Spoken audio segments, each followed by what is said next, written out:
Welcome, kindreds. Welcome to another episode of Oxford by Night, episode 4. My name is Lesh, I represent Game Master Virtuoso, and this is the Sun Sentenced Coterie.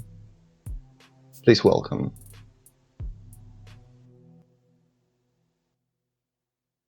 I am Vasilis Moustakis and I play Giorgos Dimakopoulos, the Malkavian. My name is Marco, and I play Giuseppe the Nosferatu. My name is Declan, and I play Malik, the Archon. My name is Rachel Dunnett, and I am playing Rose Hathaway, suspected Toreador. In episode 3, we finished last time with Malik and Rose escaping the city center side when they commit arson on a vehicle that they suspected to belongs to Ian.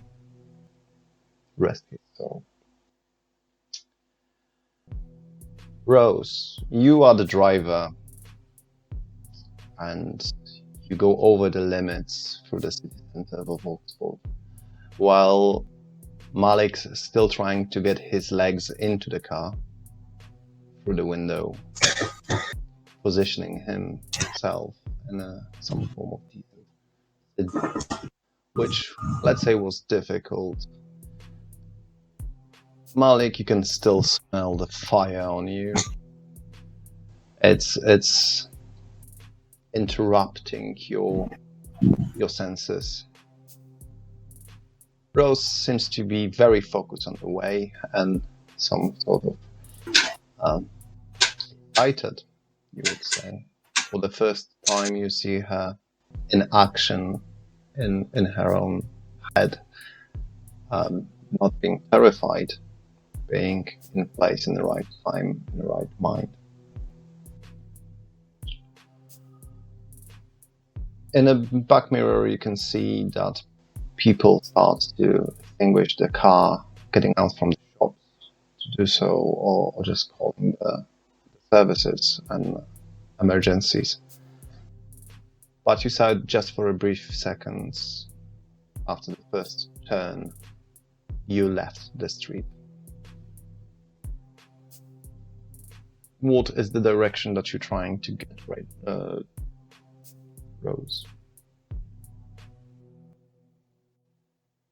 I am mainly thinking about my mentor and the fact that we've got the coordinates that makes it look like my assistant manager is there, and I definitely have questions for him. But first, I reach over and pull the Nosferatu fully into the car. Thank you.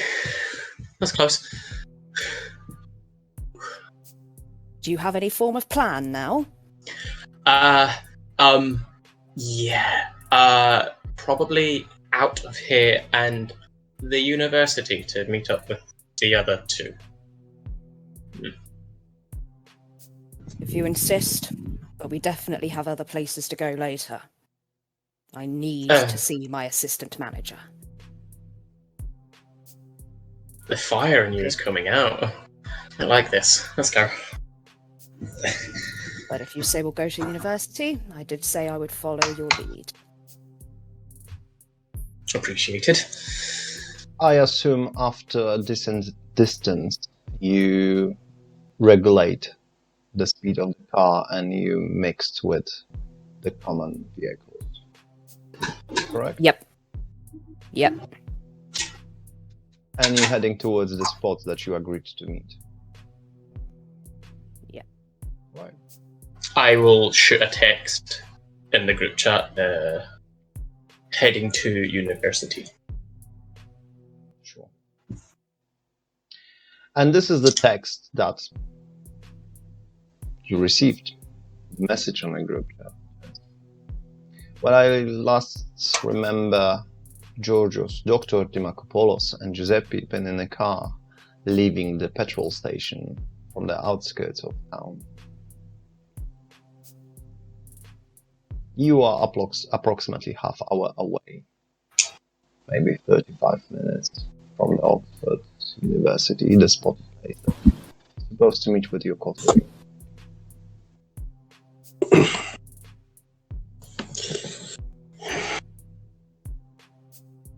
So, heading to the university. I have changed my attire deliberately, so in case we find Nikki, she cannot recognize me. Sorry, what? I had changed my attire, wearing something more casual. All right. So, to cover my identity a bit, in The case clothes are in my your daughter. car? Yeah. All right.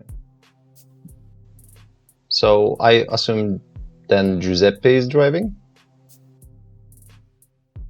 No, I'm driving. I just changed the tire from when we are at the attic during the day. Yeah. Before. All right. Yeah. Cool. No worries. And I have the steak with me as well, for good measure. All right. So let's go there and see what we can find out. We have lots of things to take care of. Do you think any specific course of action? Brother, you're assuming I think stuff through.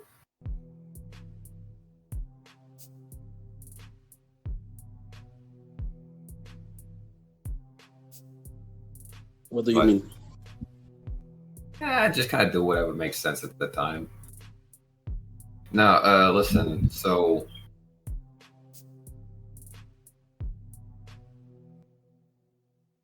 I'll keep my eye out for other folks like me. All right, you focus on finding, your little girl.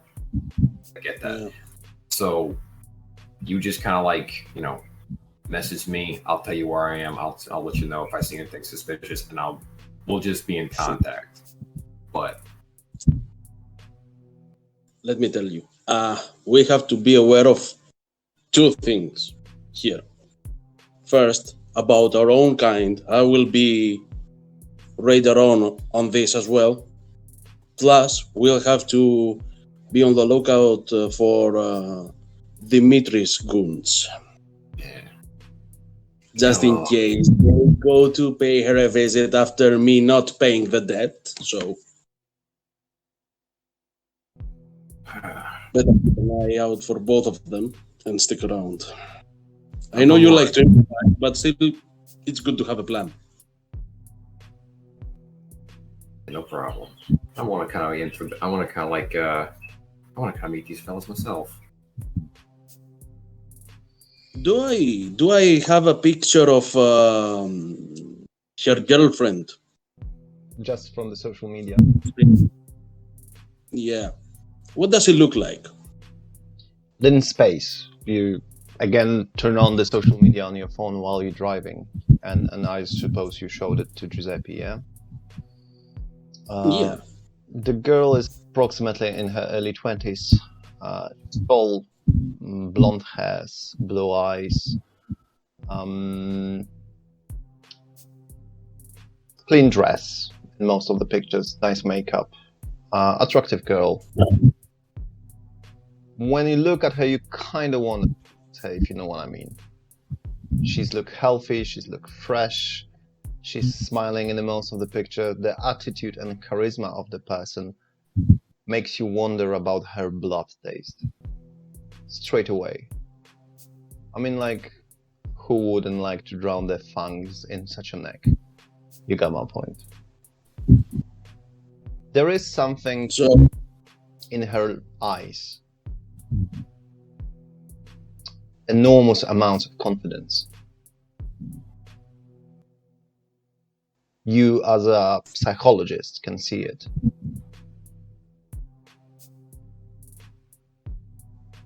Give me more. You start to go through the pictures. less focus on the road, more on a phone, which obviously is dangerous. No.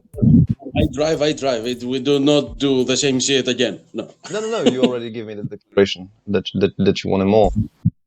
So, 2 hands on the wheel, but in the right hand you got a phone, and you start checking, analyzing. Let's have it on the deck so we can both have a glimpse. So, Giuseppe, your natural instinct told you to set up the belt when you saw what he's doing. What can I tell you more? For the previous pictures, approximately 20 pictures ago, you saw her with some kind of folks. The closure between them indicates that one of them was her boyfriend. Many pictures from the gym.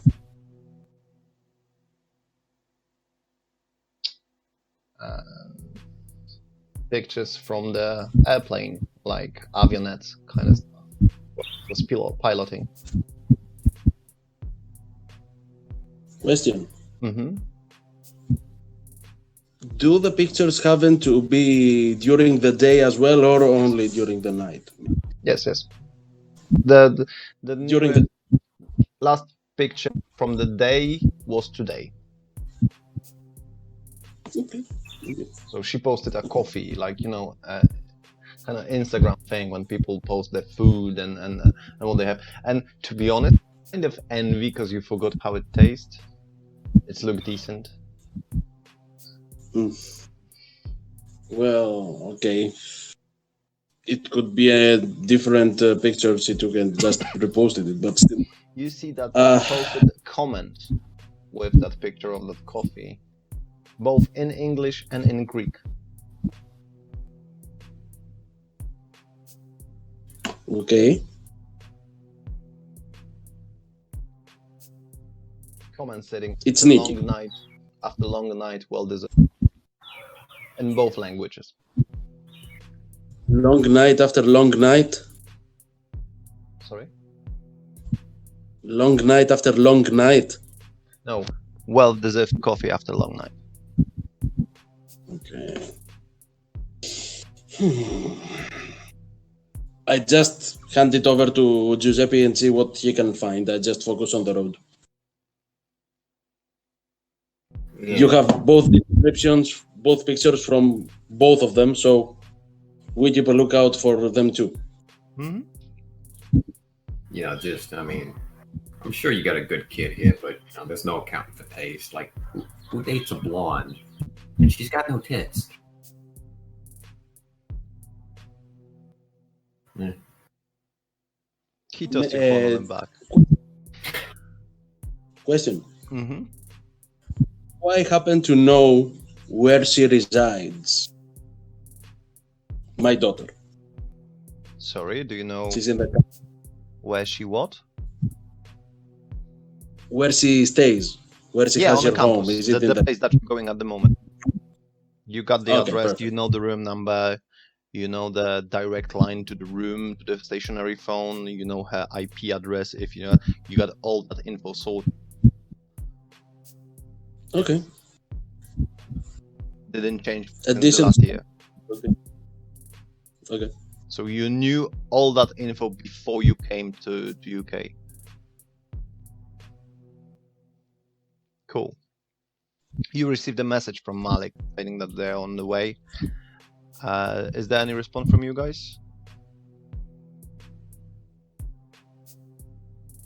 Just text them back. Stating. Okay. Let's see. You are a piece of dog. No. I'm not gonna send that. 10. Do I 10 actually listen to 10. you saying this? I respond with 10-4. Malik, that was the response. Really? We will meet you in the parking lot.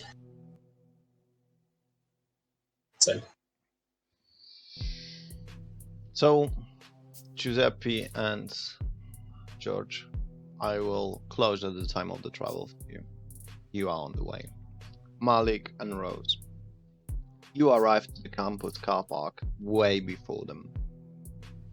It wasn't easy to find a parking spot. Parking is large and really shitty. There's few people around walking to the car from the car or just sitting on the cars and having a chit chat, no matter the late night. The building itself is well lighted in a decent area of the town, north central, you would say. There are many parties going on. Many of the windows are lighted up. You can hear, not very loud, but still music and flashlights and people coming out and in, out and in. The building itself got many entrances, obviously emergency exits and all the standard regulation comply parts of health and safety. It's definitely a CCTV surveillance. Main lobby, a well-lit entrance with the sign Oxford University campus number, blah blah blah blah blah.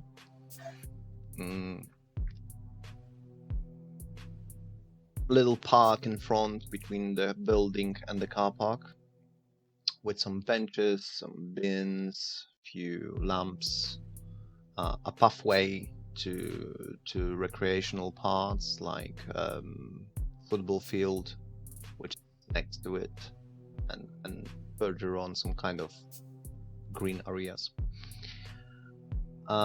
If you count mortals around, you would say 3 dozens here and there in the groups of 2, 3, 5 top.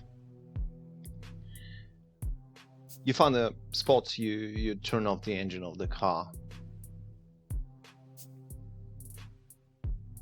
What are you doing? I suppose we should wait for them.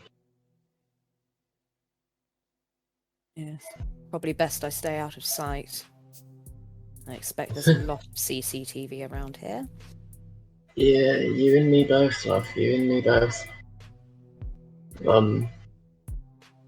We should signal to them when we see them. But till then, we should probably just wait in the car. You wait, Yeah. you observe, you remain silent and invisible for people, yeah? Mm-hmm. Right. In approximately 10 minutes later, 10 minutes of observation, people start coming in, getting out. Obviously coming in sober, getting out drunk. Pretty much that's the deal. And walking sometimes through the whole part of the pavement.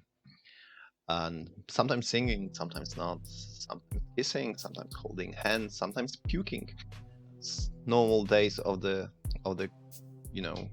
uni life, isn't it? On some point. Oh, the joys of being a student. Yeah. Now, the person that both of you turn your attention to is a kindred that came on the campus side. Kindred that, well, Rose, you would not have a chance to recognize this person, but Malik, you believe you should. He looked like an outsider to you. You don't remember the description of a person in any mentions, neither from Unrested or from the Harpies. The gentleman is approximately 30 years old, or early 30s, late 20s. He's in a t-shirt, black t-shirt with some white signs, probably some band, or some cool t-shirts, if you know what I mean, with something funny. He got baggy pants, baggy trousers, camouflage, that kind of stuff. Definitely heavy boots. That are night type. The laces are loose. Got red baseball cap, hat like that. up front, and whole sleeves are in the tattoos. Tattoo on the neck, tattoo on the face, like that. Some sort of tribal Aztec wannabe poor job tattoo that ink is sitting out. He started asking some questions to people who are coming out. Start bother them. They were like, "What?" They answer and probably try to run away from him as soon as possible, as he got this criminal attitude, if you know what I mean. Yes. I'm going to turn to Rose. Can you hear what he is saying? I can certainly try.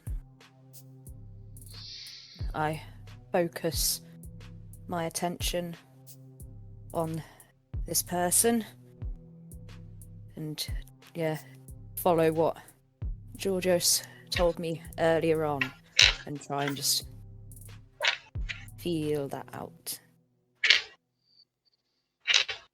So, going with... You don't know why, but you realize that raising your head towards the direct listen helps you. It came like automatically for you, which it's weird but useful. And in a couple of seconds, your senses extended. Not only hearing, but everything else. The lights become brighter, the darkness also become brighter. Shadows do not disturb your vision anymore. Malik, you're wondering what the she's doing with her hand, but, well, if it works, it works. You hear weird accent coming out from the man. His English is at least broken.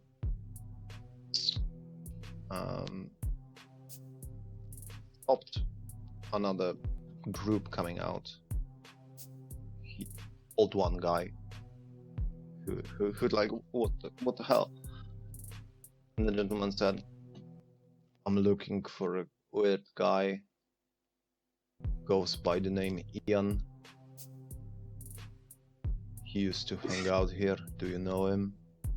No. I mean, I don't know. Go. Not that I recall. Is he here? Is he on a party? Is that the member of the birthday party? Whoa. He's not like you. He's like me. Dude, did you get something? Are you high?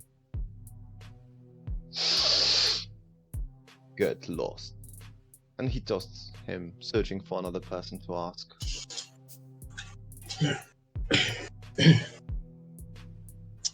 Yes. Intriguing. What? He's definitely someone we need to look out for and learn more about. He's asking about Ian. Great. He's not exactly being subtle either. No. From what you've all told me, and the distinction I get is that we are supposed to be very secretive about things, aren't we? Yes.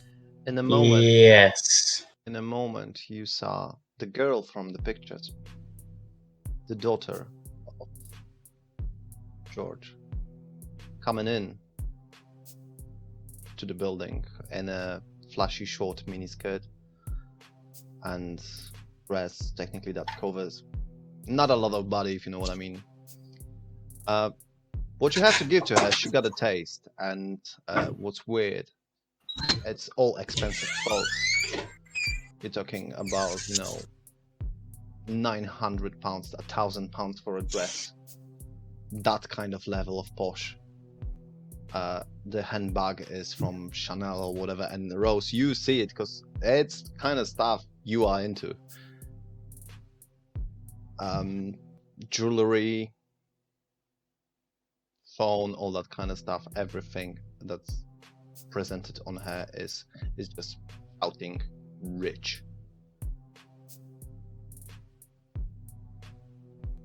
Your eyes have lit up, my dear. Stop. She approached the building, and actually the kindred that is in front of the doors was stopping another person asking, and she get involved. Like, you're looking for Ian? He turned automatically into her side. Yes, I do. He's just upstairs. Come, I'll show you. And she used her passcodes to get through the security doors, letting him in. She's asking, what's your name? I'm Nikki, nice to meet you. My name is Vladimir. Greetings. They entering the building together. Rose, what are you hearing? This looks like trouble. Definitely.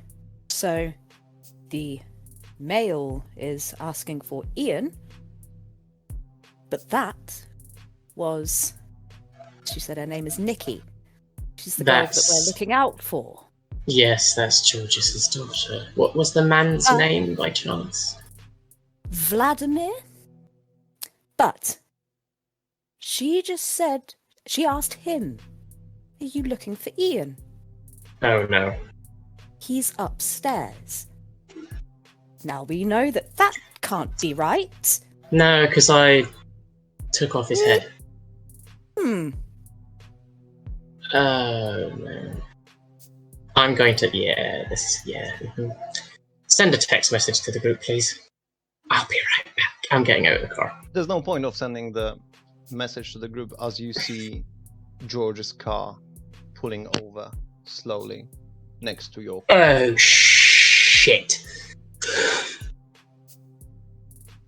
George, Giuseppe, you parked in a campus site next to Malik's car. So you see each other through the side shields.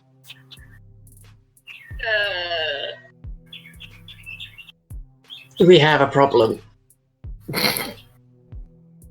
Stop.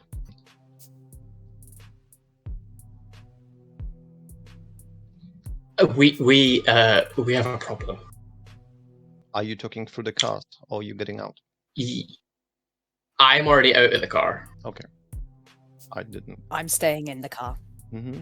I'm just walking around and just kind of like, we have a problem.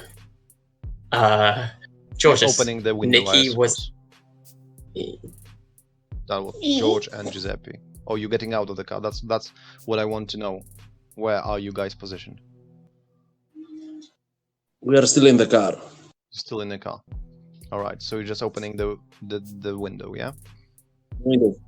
And Malik, are you leaning from the side of George or Giuseppe? Probably George. Oh. Yeah, George. Not from the driver's side. Yeah. Here we go. Nikki, your daughter, right? Yes. So, a man just pulled up, asking for where Ian was. Hi, Giuseppe. A man just pulled up, asking for where Ian was. His name was Vladimir. And Nikki said, oh, Ian is upstairs. They have gone upstairs together. This is a problem, because he very openly suggested that he was a kindred to everyone there. And So, problem. How did we get in? Which building did they go into? That one. Just cool. Splendid. Spectacular. I'll be right back. Okay. Give me a moment. 1 second. Mark, your declaration. I'm going... I will obfuscate, step out of the car, and... Quick question, will my obfuscate break if I use my phone? Depends. If I send a message? No. Okay. I want to see if Lewin can make sure that the door is the front door is unlocked so I can get in. 1 second. First, I will act to your first declaration, which means I'm going through the shadows, obfuscate, yeah? Mm-hmm. And it's a rouse check, isn't it? Mm-hmm.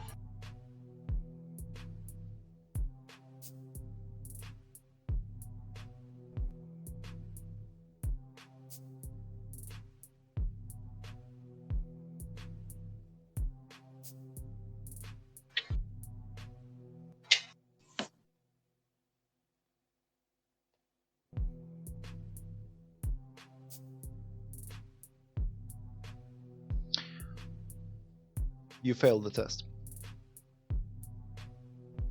I increase your hunger to 3.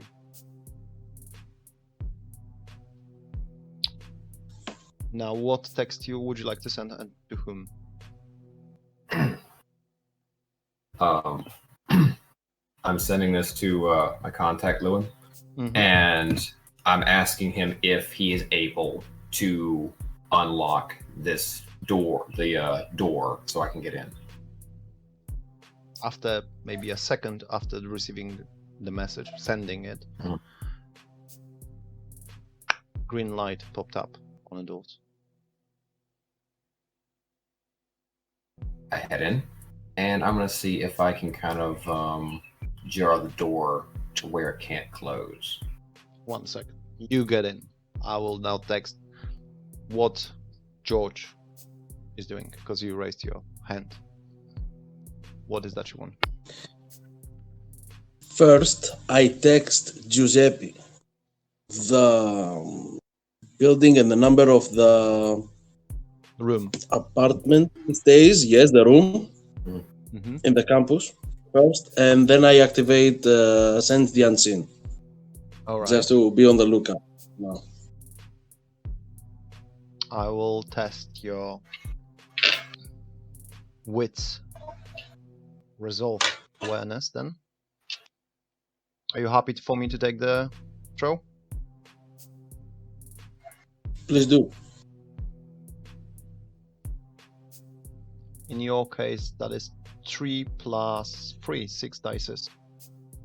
Your current hunger is 2. Wait, it does not require a rouse check, this one. I know. Mm-hmm. It's Yeah, not but my it's hunger not a rouse should check. be- It's a test for awareness. Okay. All right. 4 successes. Right. The moment you activated the sense of unseen, you see approximately 6 kindreds hiding in the shadows. You see 2 Nosferatus on the lamps above the light, who are not aware of the fact that you see them. You see a person sitting on a car, on a roof of the car, who over his face with some sort of scarf up to a nose. He's wearing a long toga, kind of Middle East wearing, Middle East cloth, dark. He have bare hands. He don't have shoes. He's barefoot. He have a long dark hairs leaning on his shoulder.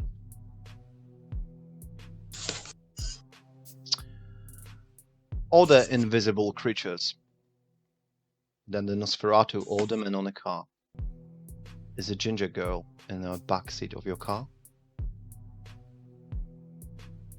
In the backseat of my car?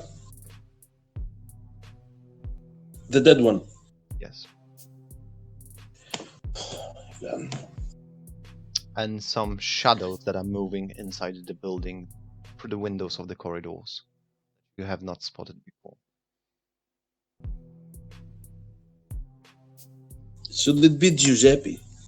No, Giuseppe, you see now that he's just getting through the doors. Malik, Rose, what are you doing? Can You I see- see him? You see Giuseppe disappeared and went off. Mm. Giorgio's light up his eyes and start to have that kind of face impression. Oh, I don't like that look. George, what are you seeing? For good reason. 6 kindred around, invisible. See, Oh, I just pointed him like this place, this place, this place, this He's place, this starting place. to show you the Well- lamps across the road, the path. They are at the top. oh God.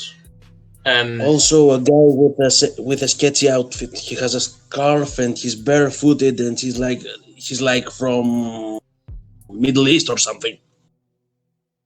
You're And kidding. we also have the ghost of the dead girl behind Again? the rear seat. Question: do you recognize Kevin among? Can I recognize him? What's his description? What does he look like? Do I recognize? Do you remember I the can't see- description of How Kevin? does he look like? He's like an inverted pear or something. Yeah, he has a very ugly inverted face. Leather jacket. Okay. It's very ugly. He's a Nosferatu. I don't know how really to describe him. What That's a I'm good worried statement. about is the Middle Eastern looking one with the scarf across his face. Where is he? I point his He location. pointed at the car parked behind you. Oh shit. I'm going to go into my bag that I still have, like, and pull out the gun. Mm-hmm. Call Desert Eagle. Georges, take this. No, I think you're more savvy with this. I have a stake with me. Okay. Keep it. Okay. Or do you want me to shoot invisible targets in front of the uni? No, that's probably not a good idea. Just meant it for protection. The Middle Eastern one is giving me a bit of the fear. Giuseppe's already went inside. This is going south very, very quickly. Okay, right. I have an idea. I'm going to turn to where the lamps were and just be like, cousins, come and talk. Are you coming out from the car and going there? Mhm. Sorry, are you approaching them closer, or are you shouting that from the parking? From the parking. Right, you come in like cousins. Come and talk. So fabulous. This is a Nothing really happened. bad idea. Shit. George, you Question. saw their reaction. They turned on him, looked at him, Yeah. and they lean back. They look at each other. They didn't say a word. They just ignored him. Question. Mm-hmm. Do I recognize the description of Kevin among the kindred? No.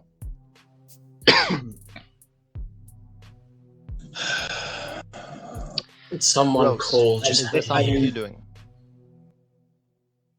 I text Giuseppe about the situation. 1 second. Well, me. Yes. I'm looking very confused, trying to see whatever it is that Malik was just calling out to, but also keeping an eye on the building that Nikki and Vladimir went into, seeing what I can spot in the windows. That's the point. Not much, to be honest. They must have gone to the further parts of the building, and all the noises, musics, parties in many rooms, all the conversations just blocking that. So if you would like to eardrop, you have to enter the building and go at the same floor at minimum. You don't have to be next to the room, but you have to be on the same floor to be able to recognize that this is the area that you want to listen to.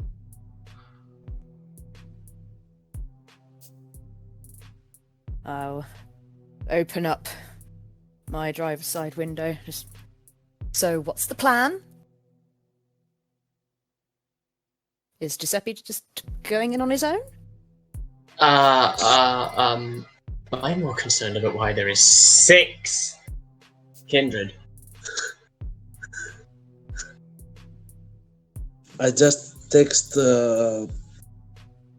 Rose as well. Rose is next to you. Oh, she has come next to us. Yeah. I'm literally like in the car next to yours. Okay. Well, we're having a situation here. You saw what you saw, and we have 6 more visitors around us. Well, I don't know if you can hear them or smell them or anything. They may be imperceivable to the naked eye. I see them. Maybe you can smell them. You are keen with the sense of smell, I wager. And we're not sure what the fuck are they doing here. And I cannot let them take too long inside the building with my spoiled daughter. What about the emergency exits? You see at least 2-3 entrances. Well, from the inside, not from the outside. Mm-hmm. All right. Locations of CCTV cameras. On every corner, yeah, you can clearly see them, and there are signs that this area is CCTV, blah blah blah. Yellow big posters. In the meantime, while you thinking what to do, Giuseppe, you enter the building of the campus. Invisible. Doesn't help that the light on the corridors and lobbies are quite good, quite bright, and there's plenty of people coming through, from room to room, standing with a beer in a plastic, or just dancing around on the corridor, sometimes running. It takes a lot of your agility to avoid being touched and avoid falling on anyone. Therefore, All right, you move really slowly. I will text Giorgio. What is your daughter's cell phone number? By the time you've done that, you receive the text from him stating the room and the floor. Giorgio, you receive the text. Requesting the number. Mobile number. I text the number back. Mm-hmm. I'm going to send Nikki a message and saying, I'm going to say, hey, this is Josh down in the base, wherever the normal room is. Like, hey, need you to come down real fast. Something with, and then I add the girlfriend's name. What's the name you're adding? The girlfriend, blonde girl. What's as the a name? player, What's the name you're adding? I don't remember. I don't remember them as a player. No. If you don't remember, then your character doesn't remember. Okay, I'll say you're. Good point. Say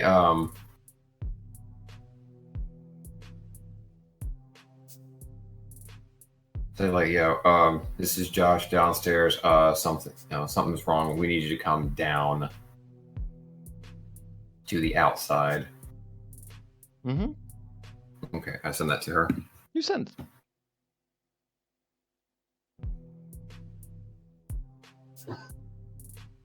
What are you doing next? Are you heading towards the room, or are you staying in the lobby?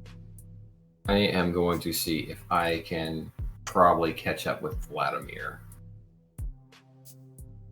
And where is he? That's what I'm looking for. And where are you looking for him? Inside. Yeah, but which floor? You got 4th floor. 4 of them to go. You know that room of Nikki is on the 3rd floor in the east corridor. Mhm. Is that Mhm. where you direct straight away, or are you browsing through the corridors beforehand? Well, they said that Ian was upstairs, so I'm going to try to go upstairs. But I want to try to catch him if I can. So I'm going to head upstairs.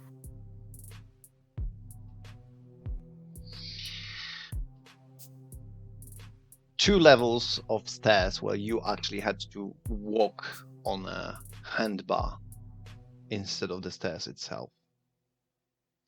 It's parkour style, you could call it. Getting through the staircases and lifting yourself up, not to be touched by a guy who was just puking over the staircases or dancing stupidly without the sense. On drugs, completely on drugs. That's the positive point.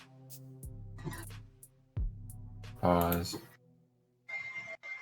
So yeah, that's the positive part of the status. They are all drunk, they are all on drugs. Probably on this level of the party, if you would just appear, it wouldn't bridge the masquerade because nobody would notice. So you went in to the worst of the parties you ever saw. I mean, people literally have no boundaries, no moral kind of decency. It's like party in hell on level 3 in here. Every doors are either open or when they closed, there's way much more noise coming out from that room. Hard music, smell of joints, of alcohol mixed with sweat. Even you have a Nosferatu, you twisted your nose and like, oh hell. You start to get between the rooms where people shouting, fighting. You can smell the blood coming out from here and there when somebody get like punched in the face, and you know the blood went on the walls. All that kind of stuff makes your beast become aggressive and more aggressive. You could not avoid the crowd, so your obfuscate broke. In the moment you just been pushed by somebody who was pushed, and you appeared on a wall on the corridor. Started to sneak out with your hood on, I suppose. You are next to Nikki's Di Marco Polo door. Am I? You can smell for shit sign of Vladimir.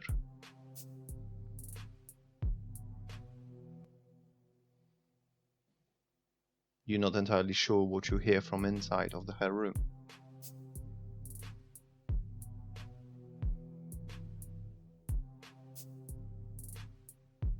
There is a light underneath the doors, so somebody's in there. Door electronic? No.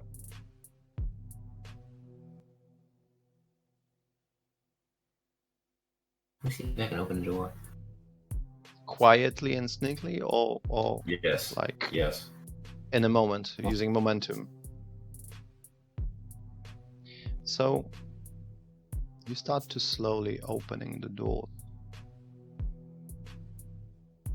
I would say you hold your breath, but you did not. The party behind you become less important than the quick glimpse that you took when you saw Vladimir, Nikki, and Lynn all together in a room, a standard, normal, bright room.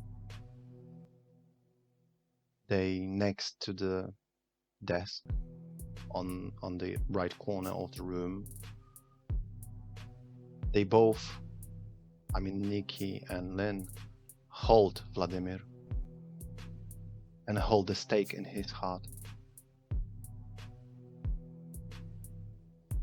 You see Lynn, who's having like a Bosch in her hand, and she's stucking that in his head, and blood of Vladimir is going all over the wall. Nikki putting harder and harder the stake into Vladimir's heart. And you can see the start of self-ignition on Vladimir's body. How they destroy the kindred.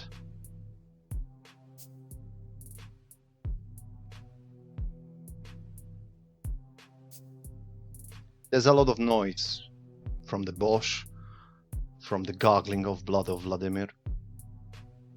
And they both talking between themselves, probably to him, something like, "Die, motherfucker."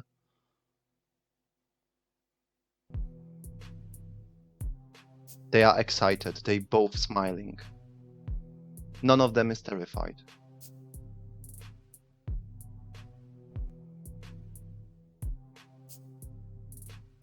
What are you doing, Giuseppe? Close the door really slowly. Mm-hmm. Just turn around and be like,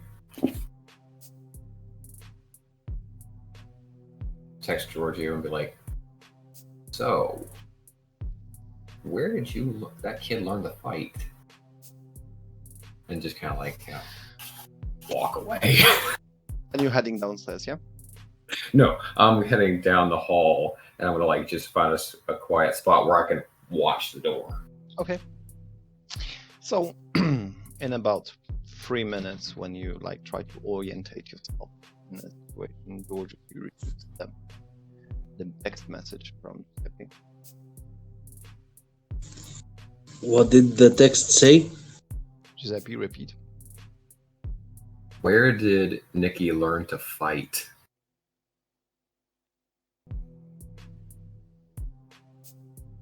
Multiple question marks. She just dusted. She just dusted Vlad.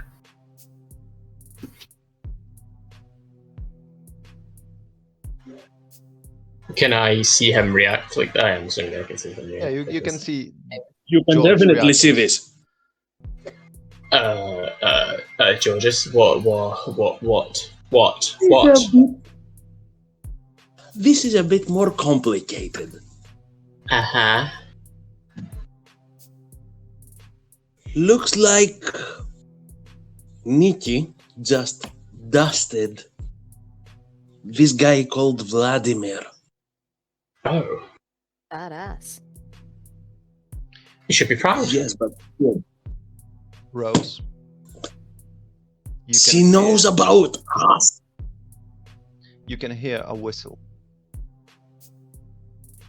Quite loud. Yet, no one else seems to react to it. In a moment, you saw the reaction. It was the shadows that started to move around. George, you also see the reaction, but you have no idea what caused it. You see that the Nosferatus on the lamps started to run away. What?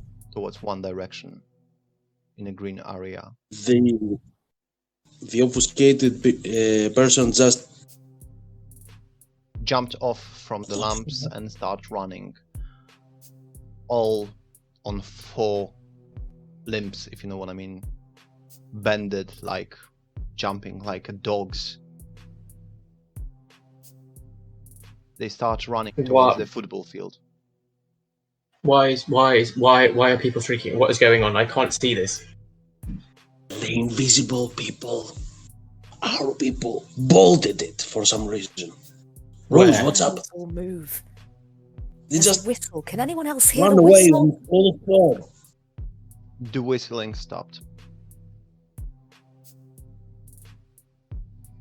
What is going on? Where did they go? What kind of whistling? What did you hear? It was whistling before the shadows moved. Question to storyteller, can I tell which direction the whistling came in? Clearly. So I point in the direction of That the whistle, whistling. you would hear from miles. It's unbelievably loud. Is that the way the people went? Is that the way the invisible Nosferatu went? For sure. That's declaration for George. They're following that sound. It's like it's calling to them. Well, it stopped Every now. every obfuscated person just bolted it away. Everyone left. The Nosferatu. All the Nosferatus only. Is the Middle East? One. Is the Middle Eastern man still on top of that car?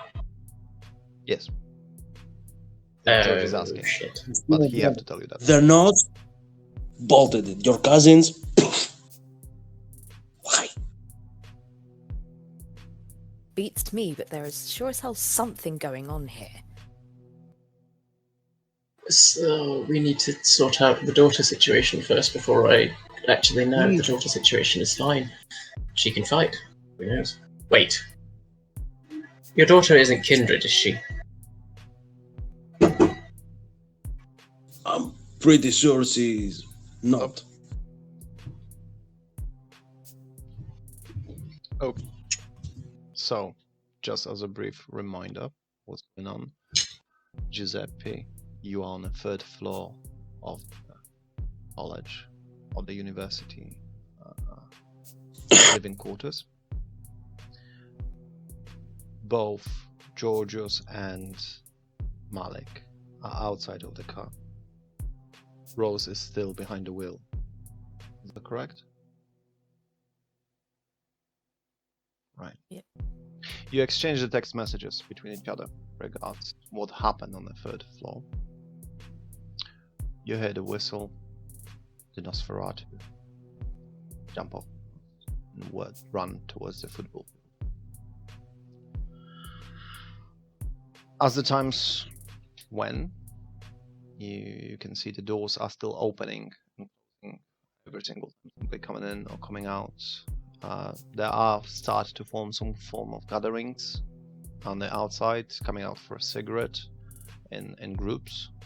So you got way much more groups in front of the doors. 5, 6, 8 people in one block, laughing, drinking, smoking, talking. What is the course of the action? Malik. We need to get Giuseppe out first. Or investigate what's going on with your daughter. But that man standing behind me is... And then my cousin's running away to the football field. What do you two want to do?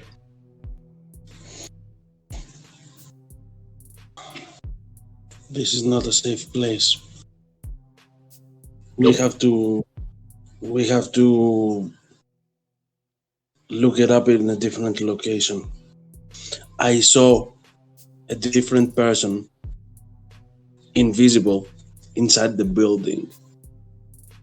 He must be inside, in there, with Giuseppe and the 2 girls. Great. The Nosferatu just bolted it. Rose, where did you see something? You heard the whistle and you saw something? Stop.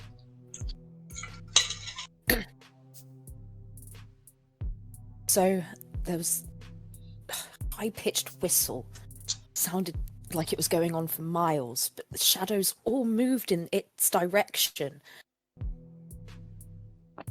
From what I can gather, must be a football field or something in that direction, looking at the signposts. But it just looked like shadows to me. Where did you see the shadows moving? Specific place. So is the football, which direction is the football field in relation to the campus building? From your right-hand side, the building is towards you. So left-hand side, if you're exiting the building, you got the walk path with the trees along the car park. Then turn left, and that's the corner of the football field. So the first structure next to the university grounds. Cool. Approximately Point in. 2-3 minutes walk. Yeah. From the Point description, in do that I understand? Sorry. Mm-hmm. Do I understand from the description that she saw the shadows at the same place where the Yes. obfuscated Nosferatu were? You can understand that. Okay. She saw the movement of the shadows when Okay. Nosferatu started running. Okay. But you see Okay, I get Nosferatu approaching the building invisible. And Okay. he's a hunchback. Quite small, maybe 1.5 meters tall. Okay. Hunchback with the face pretty much upside down, like a reverse pear. He don't have one Okay. of the ears. It's probably built up under the skin. He got hood, leather jacket, jeans cutted up, Nirvana t-shirt with a smile. He's walking from the tree to tree, trying to crouch wherever he can, staying next to the shadows. And he's definitely going towards Malik.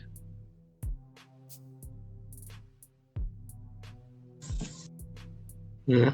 Yes. Okay. First thing first, the shadow you saw, these were Nosferatu. They were invisible, but you saw them. Okay. Second, do you happen to see a shadow over there? It's You see approaching. some movement, It's another one. but barely. It's another one. See Malik, I big think that's movement, but Kevin. Oh, really? Does Of not all impress me. places. Of all places for him to be. I expected him to be here in the first place. He showed up now.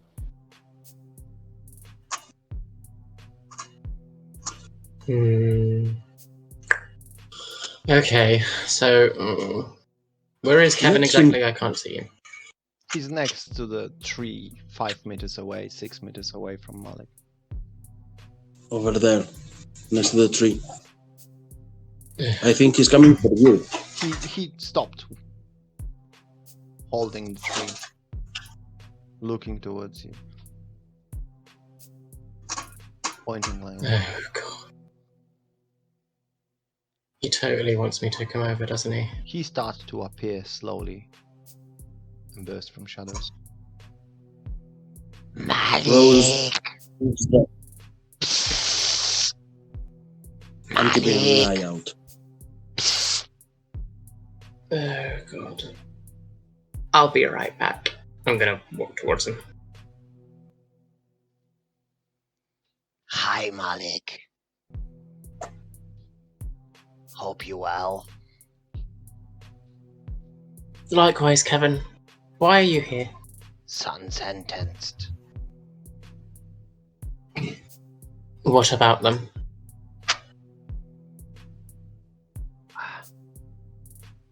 I am spying. You're spying on my coterie, Kevin. Am I? Yes. You better have a No. good reason. No.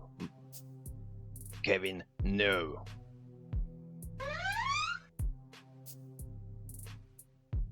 I'm spying son sentenced.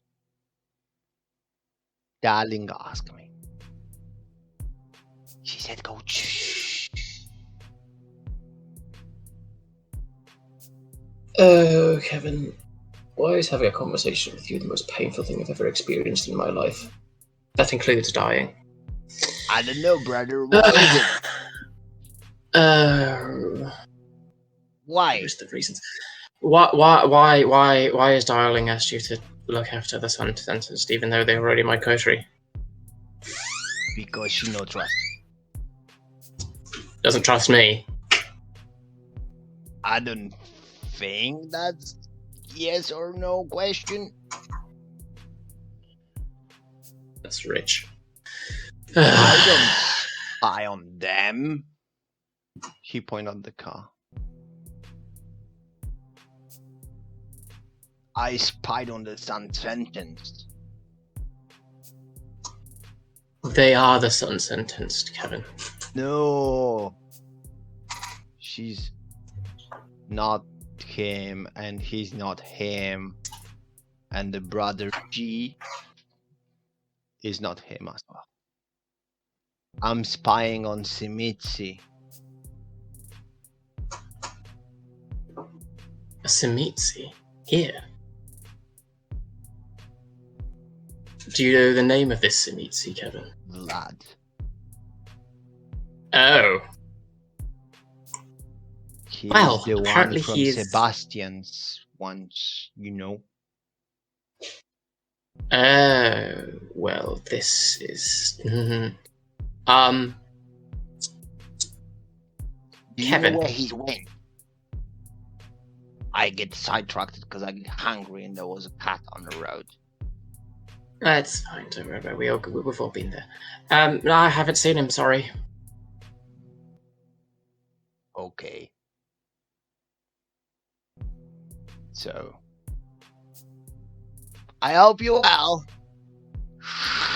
You too, Kevin. he starts to turn into the shadows and start the same sneaky way approaching the building.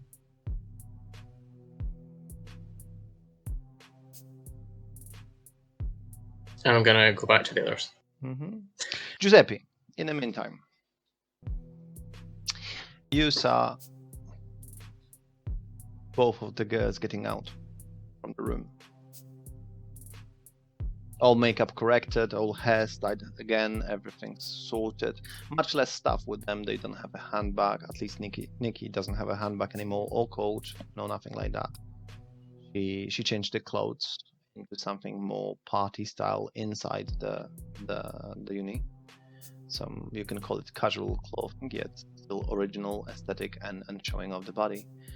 On the side, Lynn, as described on social media, she is dressed more like standard casual, I would say. Some form of jeans, a normal belt, has stood up. They're all smiling, they're happy, they're excited, confident. They enter the party like they own the place. You might think they are high. They make a lot of noise, hands up, shouts, and reaching for the first drinks whoever passed them, and whatever it is, they drink it.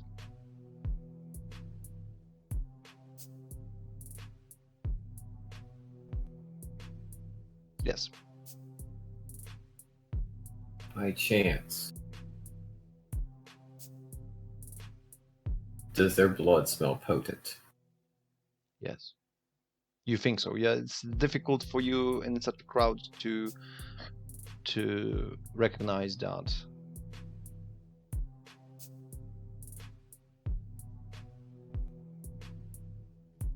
But you would say they are pumps.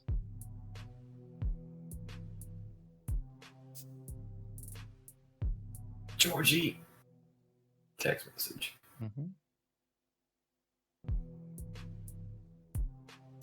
That's happening Yes. in the same time.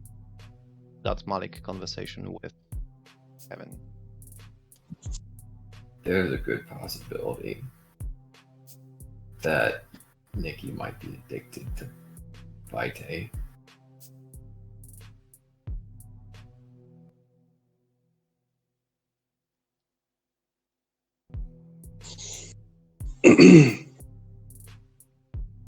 How do you support this assumption?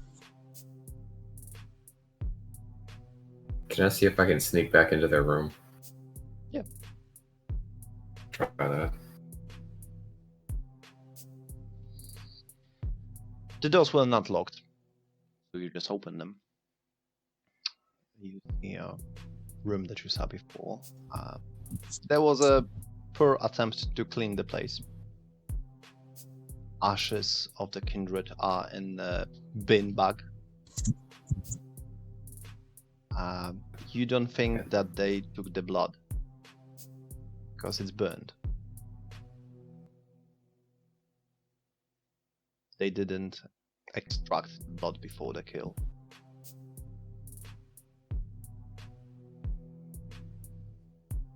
Other than that, you can see poorly hidden wooden stake.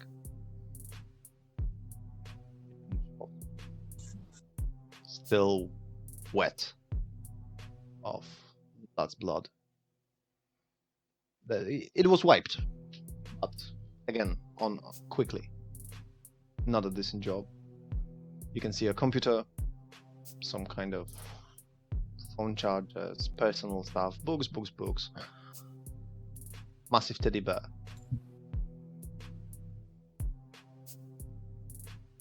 Right. Yes. I'm gonna see if I can look on the computer and see if I can get some information on it, like Google Cloud or whatever. Let me make a test for you.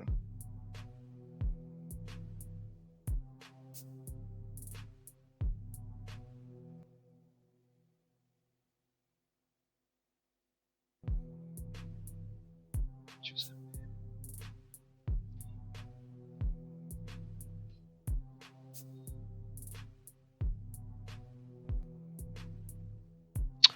Well, your technology is 0.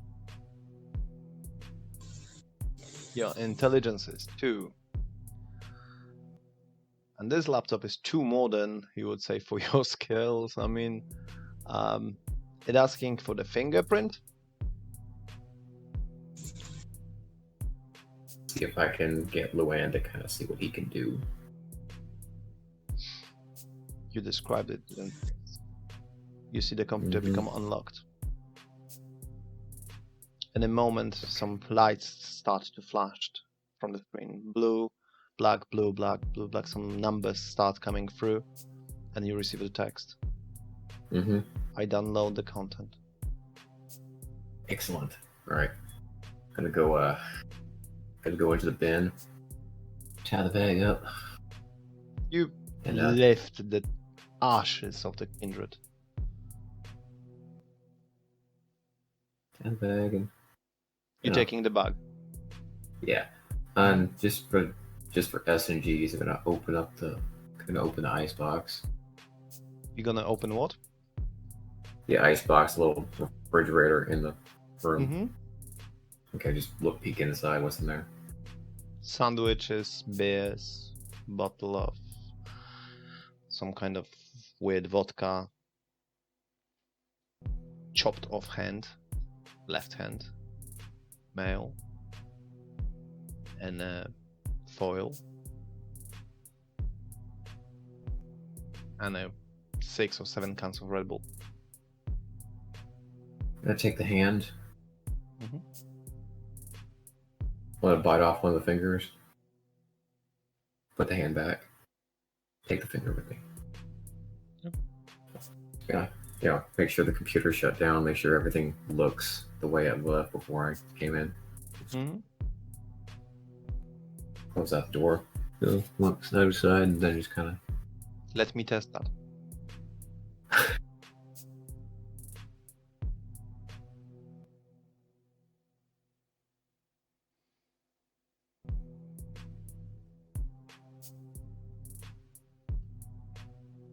Your hunger is 3 now, isn't it? Yes.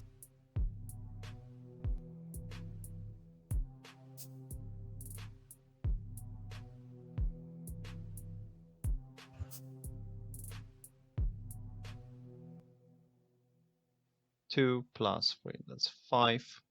5 dices, 3 hunger.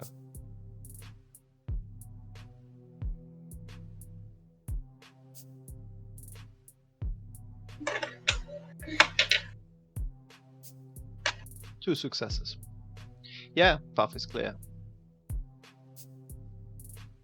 Send a text message and say, like, I got some stuff. So, is the way clear?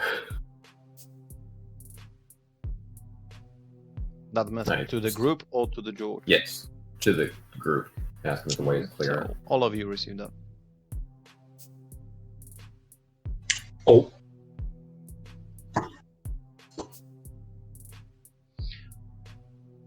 Giuseppe, what's your next move?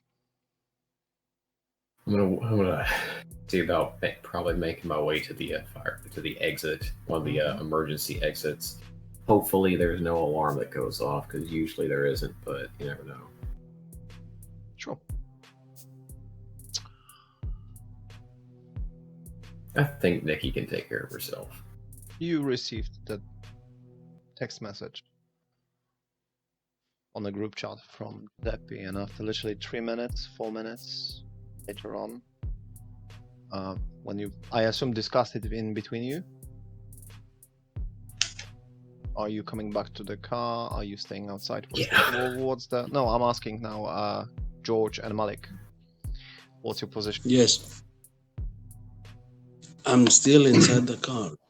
You back to the car, Malik? After conversation. I am walking with Kevin. back from talking. Yeah, I'm walking back to the cars after waiting for Kevin. But I'm keeping my eye on the car that's behind George's car. Because Nothing. knowing that dude is... Yeah. Knowing that dude is there, I'm like... There. Sorry? The guy with the scarf is just sitting there all the time. He did not move an inch. I'm going to approach the back of the car. Like the back of George's car, and just sit on like the boot and just stare where I would think he would be, and just... You might as well talk if you're here.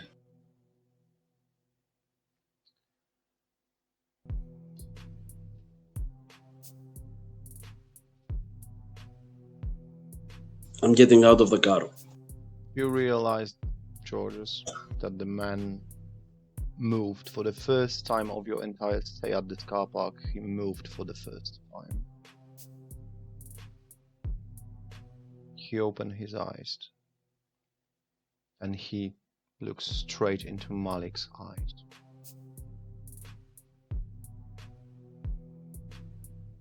Okay. After a couple of seconds, you get out from the car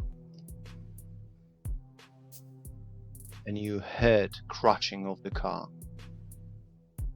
when the man, using celerity, grabbed Malik. I can't get surprised with rapid reflexes. He used the celerity. I have rapid reflexes, I can't be surprised by attacks. Okay. From the invisible person as well? Because he's showing up, so we're gonna test that. Breaks. Unseen Yeah. passage breaks with celerity. So we're gonna toss the initiative then. But the Sure. intention in here is a person on a celerity jumping on you. Mm-hmm. Do I need to state my intent? Sorry? Or roll? Do I need to state my intent or roll? First we're gonna roll. Oh no, actually no, state intent, yes, please. So I can't be surprised, so I'm going for my blade and I'm putting it in front of my face. Okay. No worries.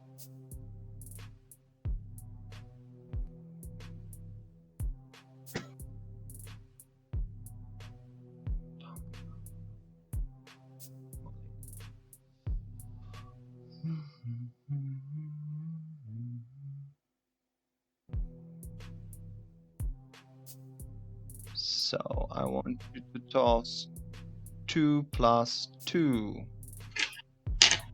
Different hunger 2. Mm-hmm.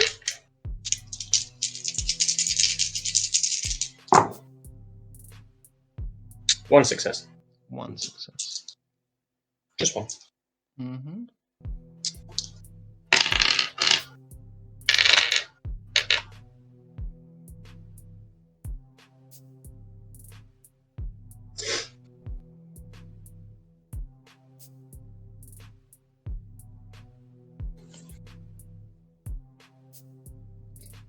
Right. He had 3 successes. Shit. Well, you hold your knife. He jumped on you. I mean, he was amazingly quick. The moment he appeared, he became pretty much nothing more than a flash. Oh, there you are. The point is, he grabbed you and he pushed you towards the car, which makes the car bend. Everybody around here, the metal cranking underneath your back, bones cracking underneath between his hand and the car. The back of your new car is completely rigged with your own body. Several ribs in your chest are broken. His scarf fell, and you don't remember when the last time you saw fangs like that. He's definitely an elder. He's definitely a forgotten one. I am in trouble. The damage you received is not making you much harm due to the fact that your organs that would be crushed are dead. Mm-hmm. The bleeding so far is internal. Superficial or aggravated? It's at the moment, I'm not gonna count the damage at all, as this kind of damage will regenerate itself if not forwarded. So if we're gonna continue combat, we will count the damage. If we will turn off the combat, then you will regenerate with time.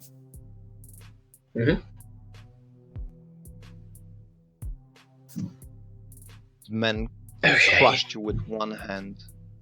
You and Star. Who allowed you to not call me sir? I have no idea who you are, sir, but this is quite painful, so might we talk with pleasantries? He moved his hand, allowed you to get up. Looked at your blade for a quite while, like he recognized it. Yes, sir. Cookery. Perhaps I know what it one is. of your Son. One of your James clans, I presume. Rowe.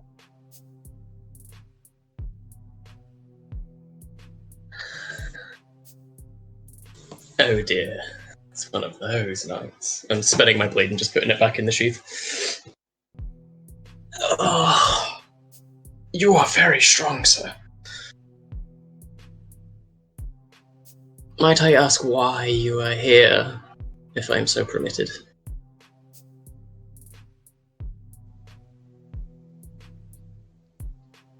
How is that your interest? Say that again, sorry? How is that your interest?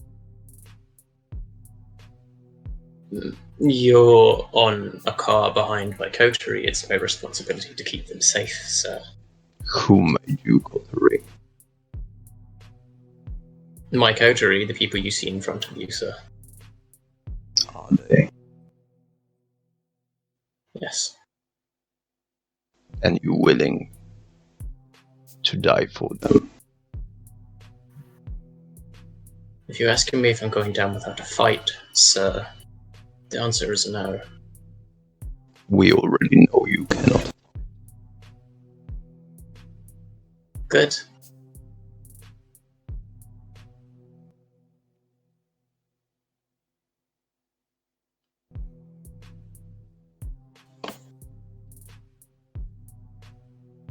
Where is the other Nosferatu?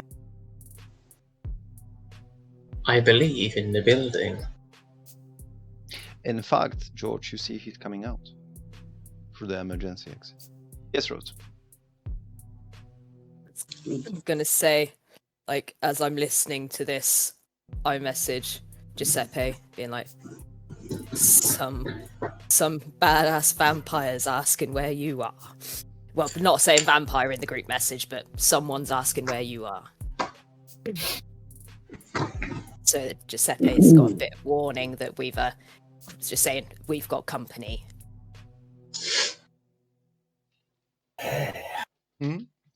Yes. We all saw the whole thing Yes.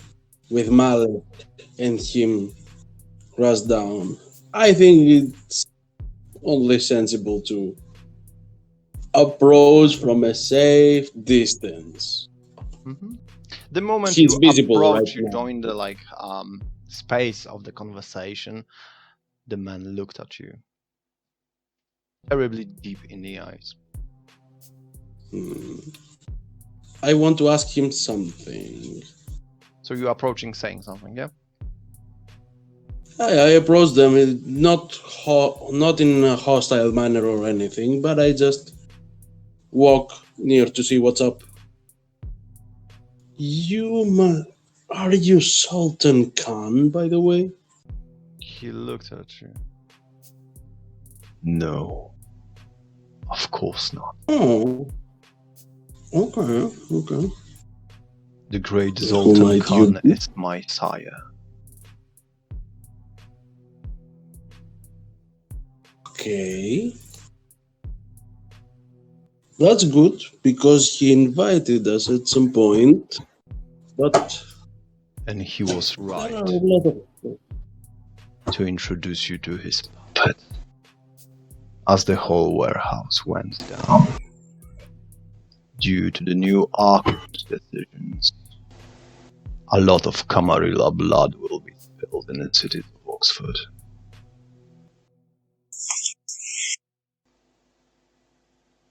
Well, the Golden thing in the children of warehouse... Vedata will rise against the prince, the sheriff, and all the mess that you make.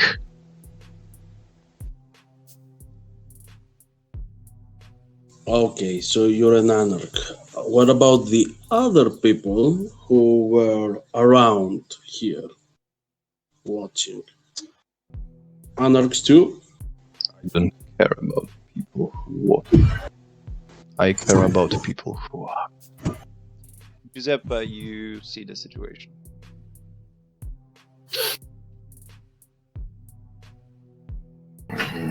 What's your status? Come up to the door. Georgie, take this bag. Don't No, drop Giorgio it. is outside of the car. He's next to the Sorry. next to the kindred that approached. Okay. I go up to Georgie's car, open the door, put the bag inside, put the finger in there.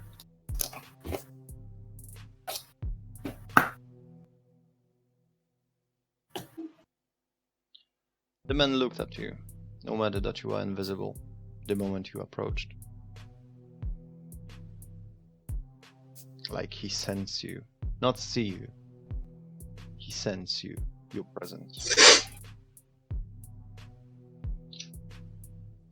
You are the friend of Luan.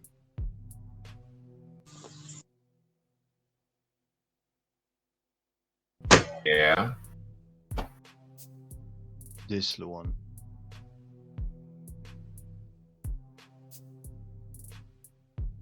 Is he talking about Malik? Sorry? Is he says? Is he talking about Malik? He said No, he's talking this to you. one. No, did he say this one or this Luan? You are the friend of Luan. Yes.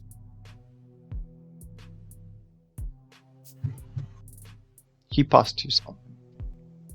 Something that looked like a USB stick.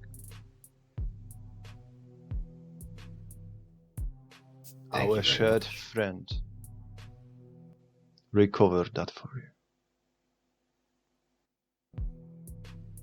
Always count on him. He looked at Malik again. Don't cross me again. And don't talk to me like we go.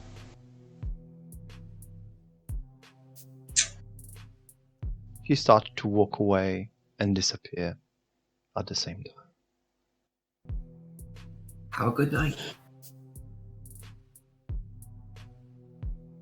What did you want to say? Said have a good night.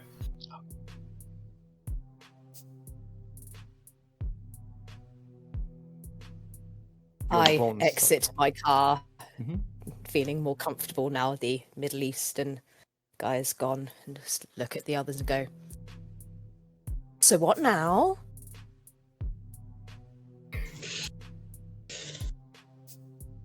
I I patiently grabbed Giuseppe by the shoulders. Tell me what happened.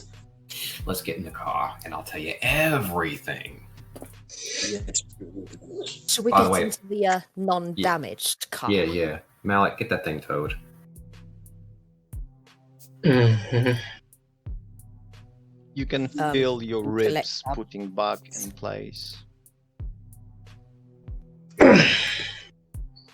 Make sure we retrieve anything we got from the van out of the car.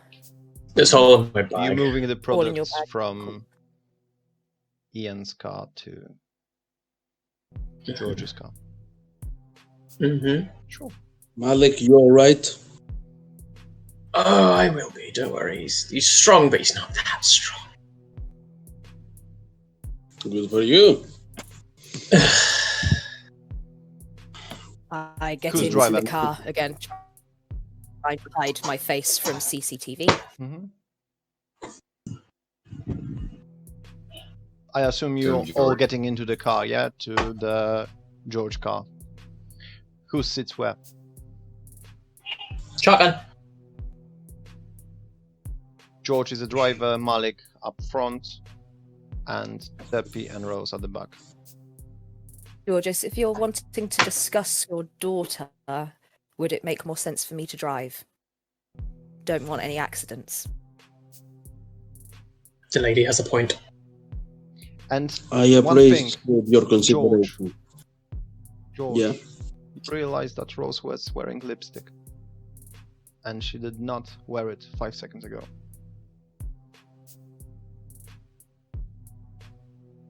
Crimson red lipstick. Okay.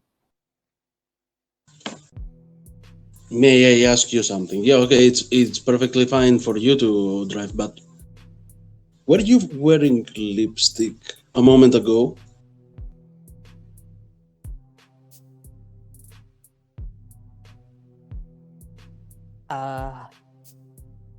I don't recall putting any makeup on. No, you don't have any makeup on. May I? And I just gently rub her lip, just to He put see his what's up. finger What's into your lips. like that. Nothing on your finger. Pardon me, Like- but Look like it's tattooed. okay, that's weird. That must be my thing. Don't pay any heed. Okay, You look can at drive. Malik, like, you know, because he was next to you, and you see Malik's wearing a lipstick. now this is ridiculous. All right, this is ridiculous. Why are you pay looking at any me like attention that? to this. I do not pay any attention to this. So This is Is there something ridiculous. in my fact that- face? the You fact both that have lipsticks. Giuseppe got a lipstick For- also skipped you, yeah? You don't pay attention to it either. Okay, Giuseppe is a bit more. I don't know. Never mind. He starts to give you those pose, like when he sits down next to I Giuseppe. look at myself in the mirror. You wear the lipstick. Why is everyone wearing lipstick, including me? This is preposterous. He starts Fuck to it. clean it in the mirror, but I none of you can recall what he's doing. I go up to Giorgio and like grab him by the chin. You turn to him. He's on the back now. Mm-hmm. In the car. You're fine. Take a few deep breaths. Relax. You're hallucinating. I know. This is ridiculous. This does not make any sense. Lipstick Rose, is the least of our worries. You start the engine, yeah? Whoa. Where are you heading? I just sit next with Giuseppe. Is the ghost at the rear seat still? She has left. Okay. Rose, where are you heading? I start the car, but I don't pull out yet. Just turn to the others and say, so, what's the plan? Well, I guess we drive around and explain what Giuseppe found. Okay. I'm popping my ribs back into place. Don't drive yet. G, what's up? So you're staying What's on the happening? car park, yeah? Okay. Interaction. Okay. Conversation. So, well, here's the USB. I'll keep it so we don't lose it. Here's Vladimir, and He showed you a bag of ash. Oh. A bin bag, like from a normal bin. A black one. I mean, like see-through, transparent one. You can see ashes, plenty of us. Like you just put it on a tray and dump it in some kind of papers, some shredded things, few used condoms, that kind of stuff. Like normal college. Ew. Agreed. here is a finger that I bit off from a severed hand. In her in the ice box. I think don't know who it belongs to.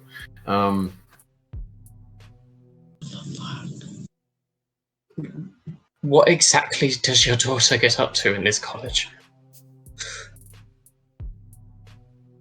Well, about that, I'm gonna pull up that document looking through some of those documents that Luann sent me. You got access See to what her they PC. Yeah, I may have hacked her computer. You click the link. You click the link that Luan sent you, and you see the desktop of her computer. Mm-hmm. G, what happened up there? Oh yeah. You told me she was fighting. What the fuck happened? Oh, sorry. We can see the files later. She's still inside. Yeah, I don't think she's gonna. You have to worry about her. Basically, her and her girlfriend was like just ass raping this dude, and he was dusted, and I was like, she's gonna leave. I walked in on it. I'm not a pervert. I'm just walked in on it, and I was curious, so I left. Are you passing the phone with the desktop to George? Or you have that in your hand? Yeah. So they dusted him. They both dusted him. Yeah. So they both know we exist. And they could potentially try to hunt down individuals from our kind. Hunt? Are you assuming your daughter's What a happened hunter? to Hunter, dear Archon? Well, maybe you should look at the information and see what you can make out of it. If she's a hunter, this is going to be a problem. No, we don't know this for 100%.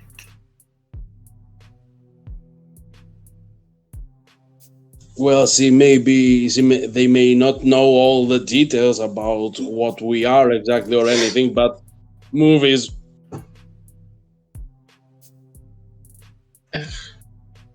True. They try to take the fact, which is pretty standard.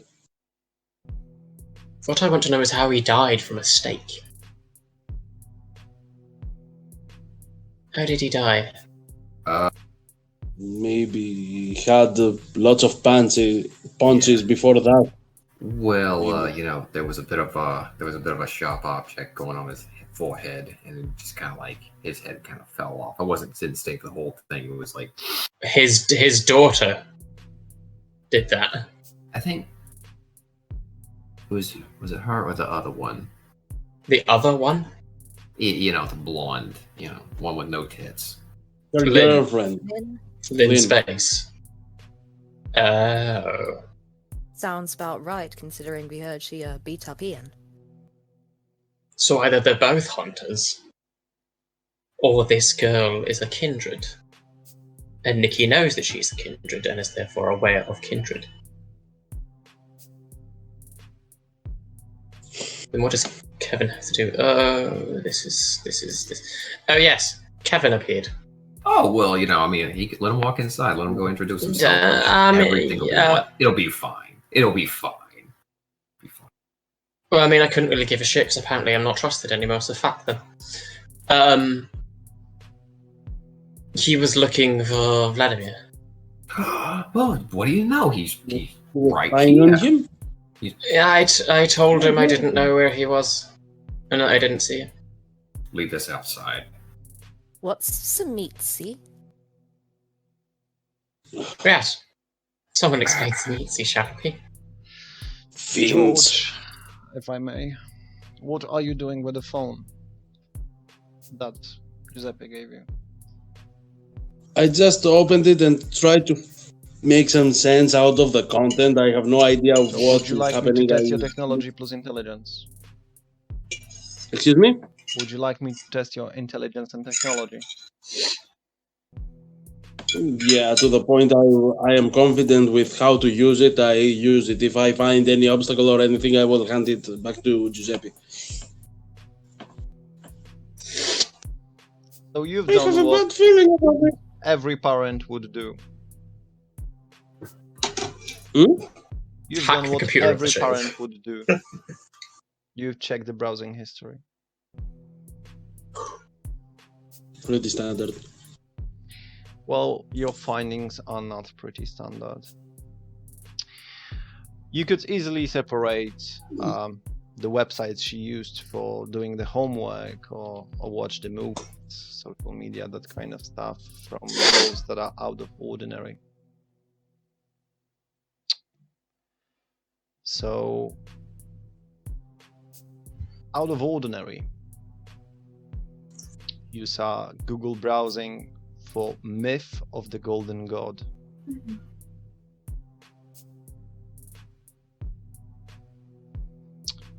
Out of ordinary,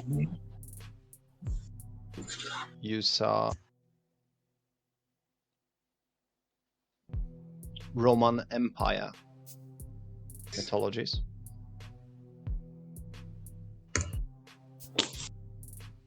Google Maps, forests around Oxford. And very recently, Face of the Moon. Face of the Moon.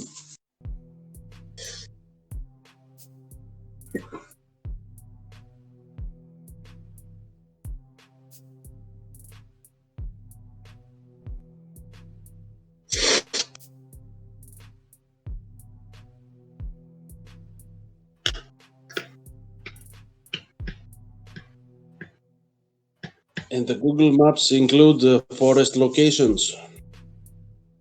You got the destination, yeah. The spot where she was tracking. From here to there, how long does it take? And the moon phases. Okay.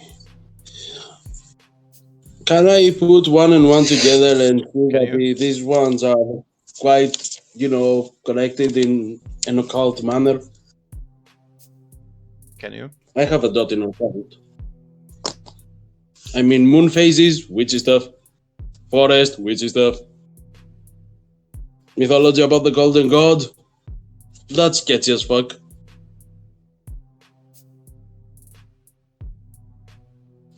Wait a minute. The guy who visited them was supposed to be a what clan? Ezimitsi? So, and the fucker that imposed on us that he was Khan was Ezimitsi as well? A follower of the golden god? This is looking like a sketchy cult to me. What the fuck? I mean, she's your daughter. I have no idea. And if they are in this thing with the anarchs, what about the guy that punts you on the car? He's definitely an anarch. What is he doing here? I assume to give Just to Giuseppe keep a an eye on USB drive. Vladimir? This is too much. He's one of Zoltan Khan's children. Albano Yes. Hakim, as I can see. Yes. Hence why I was afraid. They're very good fighters. That they are. Uh, Google Maps location, the nearest location you told me was about how long? How Hour far? and a half. Hour and a half. Up to the And north. what about the moon phases?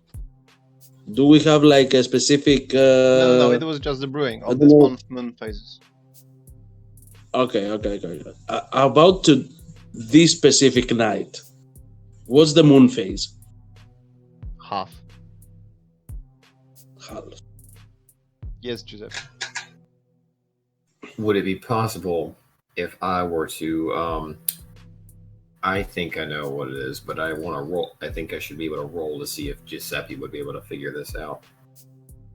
I suspect that this might be werewolf related. The forests and the moon phases, but I figure I should roll to see if that's something he would conclude. There's no role for that. That's conclusions. Mm. All right. Well, in that case, I have a hypothesis. If little Nikki decides that she does want to get involved in hunting, you got forests, you got moon phases. She might be getting kind of bold and want her to get like a new fur coat, if you catch my drift.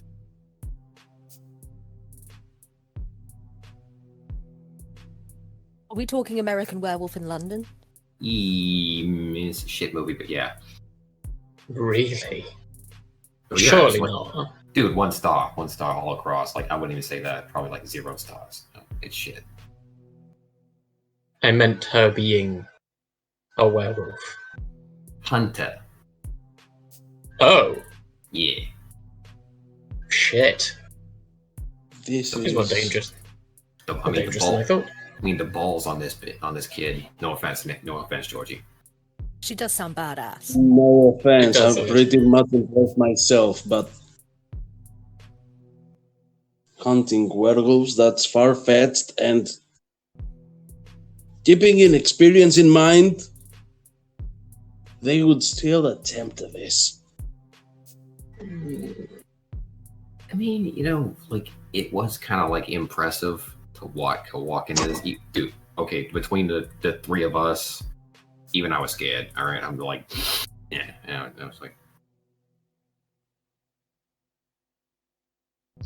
I'm quite glad I didn't give up to be murdering someone. While staying in the car park, talking things through.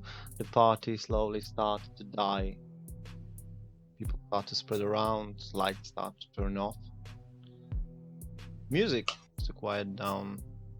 And across many people that left, you all turn your heads towards Lynn's Space,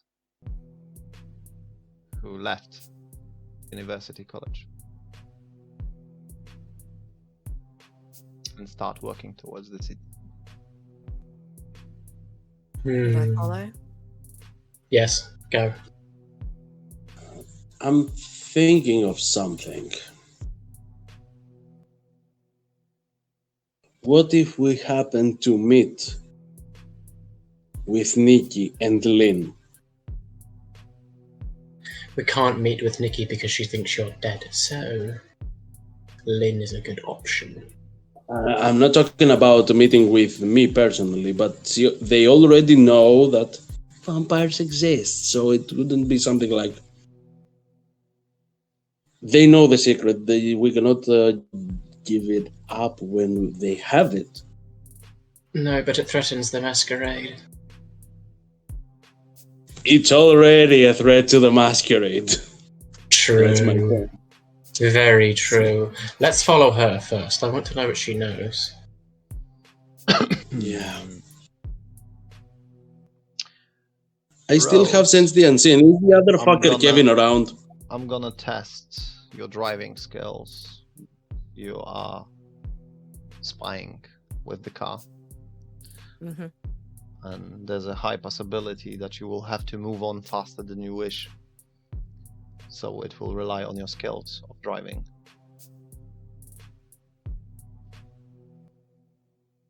3 plus 2, 5.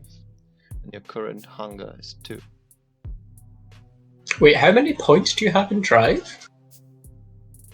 Oh, you lucky bitch. Wait, am I the only one that doesn't have points in drive? Critical success. 1. Oh, fuck off. Well, guys, you can only admire the way how she getting lost, hiding behind every time Nikki, obviously like every person in the modern world with the headphones and phone like that on the streets, but every time she turn away to something or check something on a display in the shop or have any chance or opportunity to see you, Rose would hid behind a car or park for a second, hide yourself from any chances that Lynn would see you.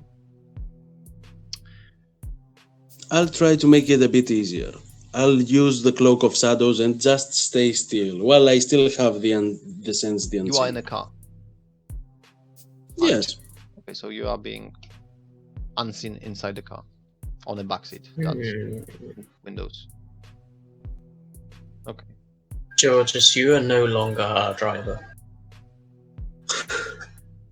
Good work, dude. And for the next 15 minutes, Keep that note for later. Thank you. I try to be concentrated. To the restaurant. Bad restaurant. Named Privilege.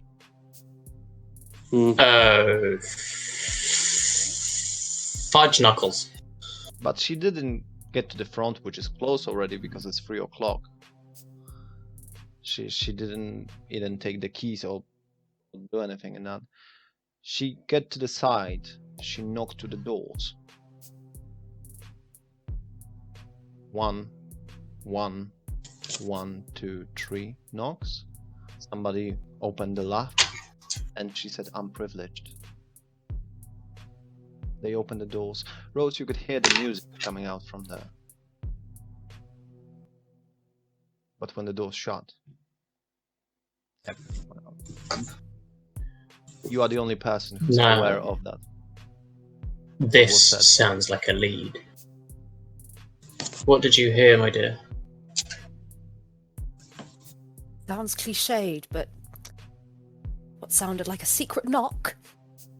Oh.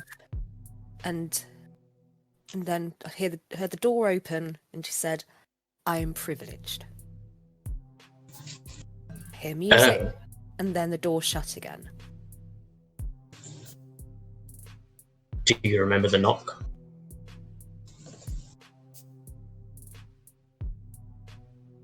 Then I am privileged. Yes. Perfect. I'll be right back. I'm getting out of the car. What the rest of the three does. Don't be hasty. I'm gonna write up Malik's memoir. Write out his eulogy. Rose, what are you doing? I'm staying in the car and watching and listening. After, seeing as I already showed my face here earlier, I don't think it'd be worthwhile me coming out. George, Keeping the car staying, ready to go.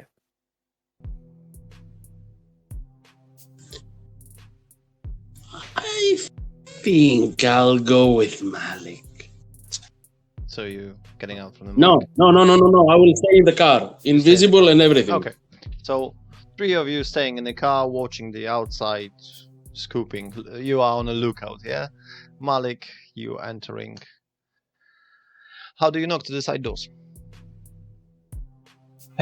So walk up to the side door and then 1, 2, 3. The left opened. I am privileged. The doors open. You can hear the music. You can hear rave music. Ugh. Loud crowding. The smell of blood is hitting your nostrils. When the person closed the doors, quite large man reached the hand towards you. Yes. Weapons.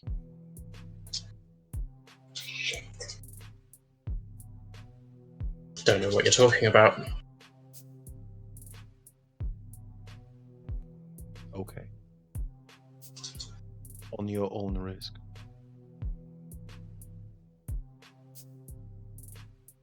Just gonna shoot him a wink.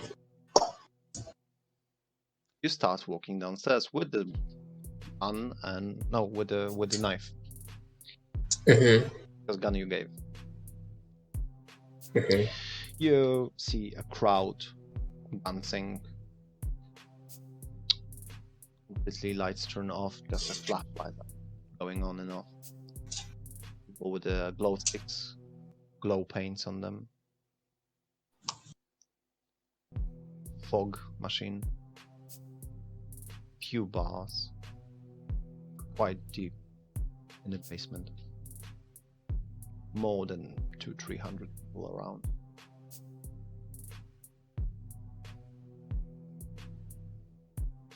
Many convicts. In a moment, somebody grabbed you, gave you weird sensation.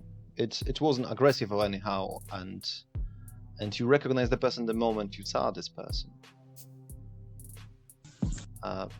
This is Sebastian, the other Archont. He said something to you, but it was really difficult to hear it.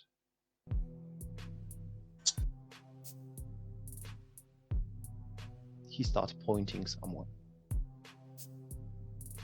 Starting to drag you down.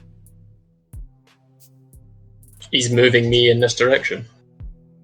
Like, come on, I'll show you something. Okay. I guess I'm going in the direction he's moving me to then.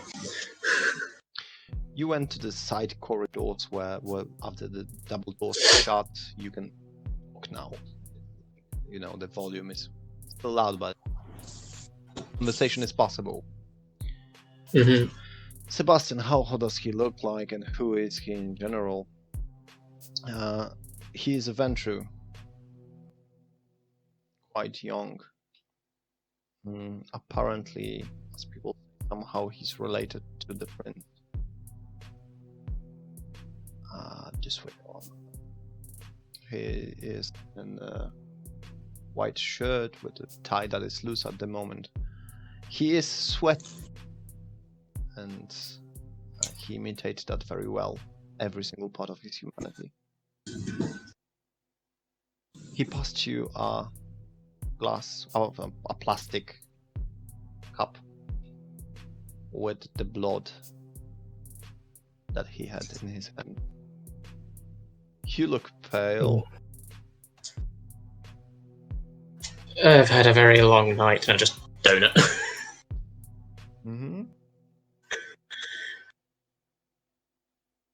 What brings you here? I am looking for a certain someone. Can I help you?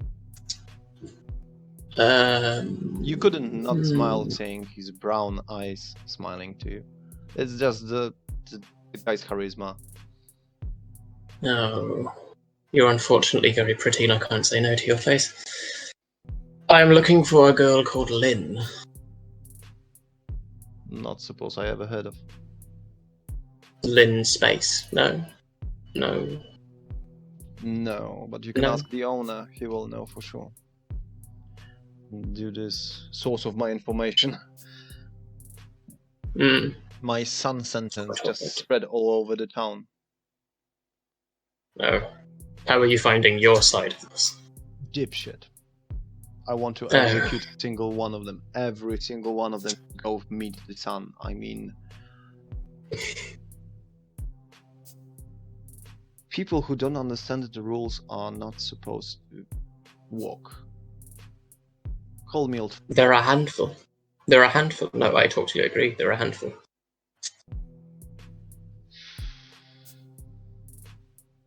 I don't know. So Excuse the pun, but they fry my brain. two of them I have to mesmerize all the time to do what I'm telling them to do. I wish I had that talent. You know It how would come in very frustrating it handy. is? And then Very. Arrested talking to me like, oh, it's your coterie. It's not my coterie, it's the puppets. The tools that Prince told me to play with. And believe me, I would prefer to have a political debate with Kevin than deal with them. Really? Yes, I wouldn't. Bad. It is that bad. Oh, you poor thing. I wouldn't wish that on anyone. Regardless, I shall go. Oh. Yes. He is in the bad books of mine recently. Oh, yours as well, is he? Yeah. He had a fight in Elysium with my Oh. fledgling. Oh, that was your fledgling. I saw that fight. Not the fight, but I saw. I heard that that Darling got involved. Yeah, she did. Yeah. Poor Darling, she's doing whatever she can to become a new sessional. Me and her have to have words soon, I believe. I'm gonna growl under my breath while I say that. Just don't get surprised if Kevin will walk to the sunlight. Oh, he will cross me again. It's nothing personal. I'm just protecting my territory and my blood. There's nothing wrong with that. My fledgling I don't is think he'd be still missed. under my leash. And then those goddammit sun sentence. What clan is your fledgling? Sorry. Your fledgling. What clan? Ventru, of course. Oh, okay. Oh, so he is yours? Yes, of course. Right. Okay. So I'm new to it. I don't have any. No. It's in front of you. First adjust to be an Archon. It's the unlife that everyone desire. Best part of job. I don't think. Minimal responsibilities. Difference being, Sebastian, you look like that. I look like this. Well, with that I cannot do much. Anyway. But now that you rise to my status and we equal, it's more than welcome you to the Maula of the Elysium. He passed you a business card. Give me a ring if you need anything. Thank you. My corporation is happy to help you financially. Legal. I got half of the police under my button. Oh, that may have been your doing then to get us out of that little spot Sorry? that we were in. We got into a little spot with the police not that long ago. I can clear it out. Thank you. Just tell me the name. I don't know the names, to be honest. We were at one of my coteries' restaurants, and they were looking called for her a monster. They were looking for Rose Hathaway. Rose Hathaway. You write it down. I will check it up. I will clear the name. I will drop the suspicions. Thank you. Oh, one more thing. Can you do a search? Did you say Rose Hathaway? You hid from the side of the corridor. He turned around. It is extremely rude to interrupt. And then he realized to who he talked, and Sebastian went like completely, what the fuck? You turn your head and you see unrested. Oh shit. But it's not unrested. It's his face. You see a person in a suit without a tie, no piercing, opened button shirt, hand in the pocket, hairs on the side, same tattoos, similar tattoos on the hands. He smiled, having a glass of whiskey with a little bit of red in it, and he pointed at you, Malik. He approached you.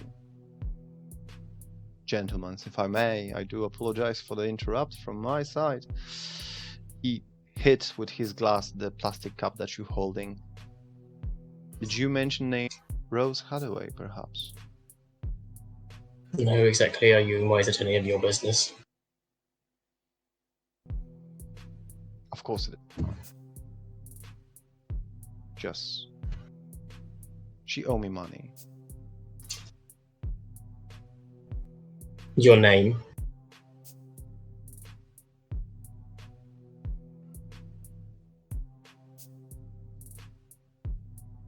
You asking me for my name? Yes. My domain. Your domain? This is my club, my territory, my haven. Oh. You're the gentleman I wanted to speak to, said Sebastian. So we will speak, not a problem.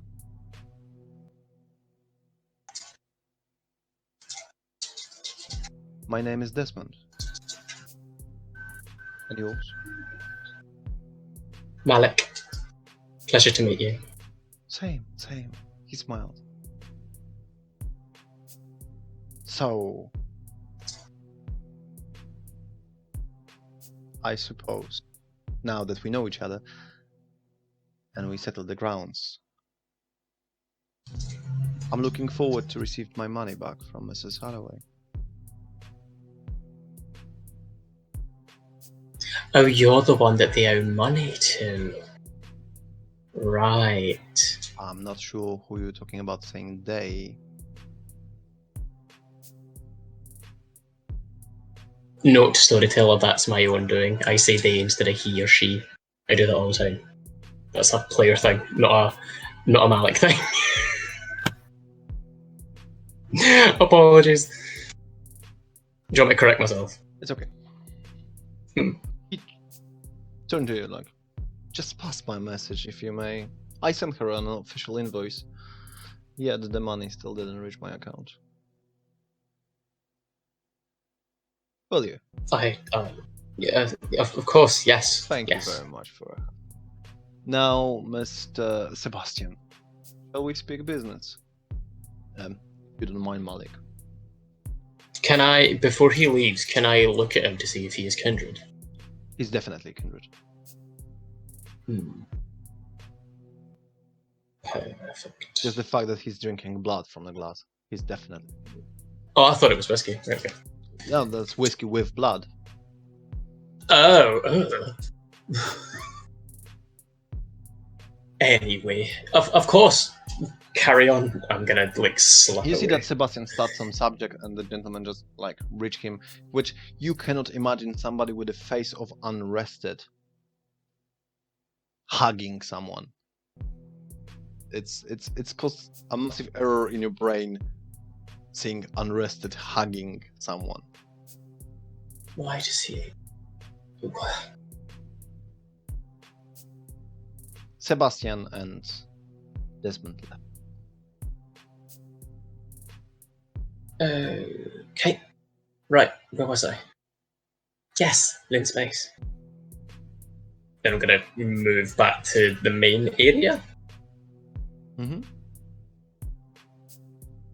Well, I'm just gonna searching for her look. is not easy. It took you some time to locate her. Oh. And you could find her sniffing the white powder from the table.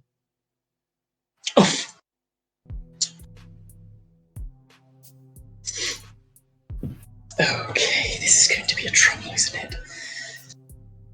I'm gonna approach her. Mm-hmm.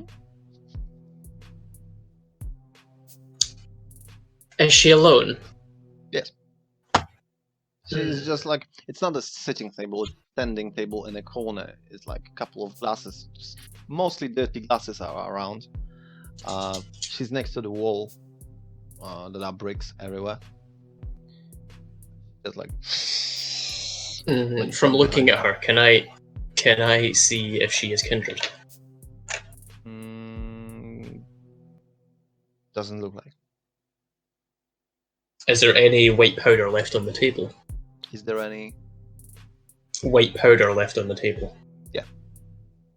I'm gonna smash it away, wipe it away.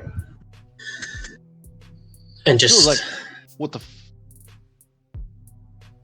hello, Lynn. You owe me 20 quid. Of course, of course. Might we take this outside? I will give you your 20 quid, I promise. Oh, damn, you're ugly. Oh yes, I have a skin condition, love. Sorry. And skin condition. I have a on your message neck? for you. That would be a scar, yes. And your nose fell off because you're son of Michael Jackson? Oh, this is going south very quickly. I have a message from Nikki.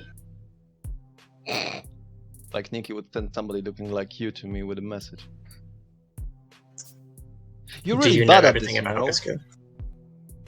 You are. Okay, this is going south very quickly. Right, I've had enough. I'm gonna move the table and just come There's up no to her, table. very much in her There's face. no table. There's no I table. told you. No. She was backwards to the crowd and towards to the table that is on the wall. So it's just like a shelf. So there's nothing between you and her. Alright, okay, I'm gonna move towards her and put my hand on top of her hand. Mm-hmm. Now, dear, this is... You can feel her warmth, her heat, her pulse, which is really My dear. quick. I can already tell that you're scared, and I can already tell that this thing may or may not be new to you, Scared? considering, let me finish, considering one of my friends just saw you turn another one of my kind to dust. So let this move along very quickly. Please step outside with me and let us not make a scene. Why would I not want to make a scene? Because you would lose. Would I? Yes. I promise. Her eyes start to glow blue.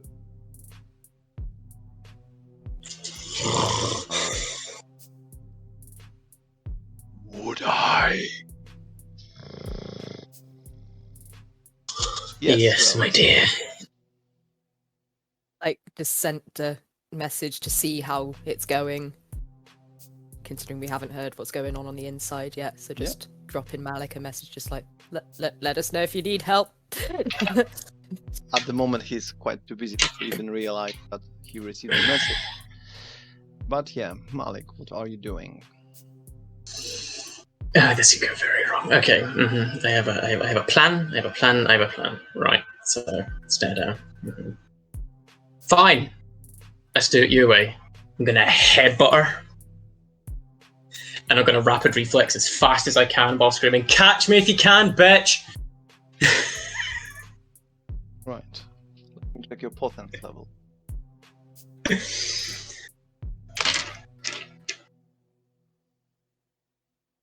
This is gonna go horribly wrong, I can feel it. Guess who pissed off a werewolf?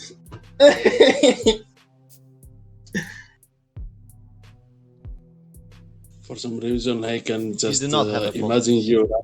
No, I don't. For the exit.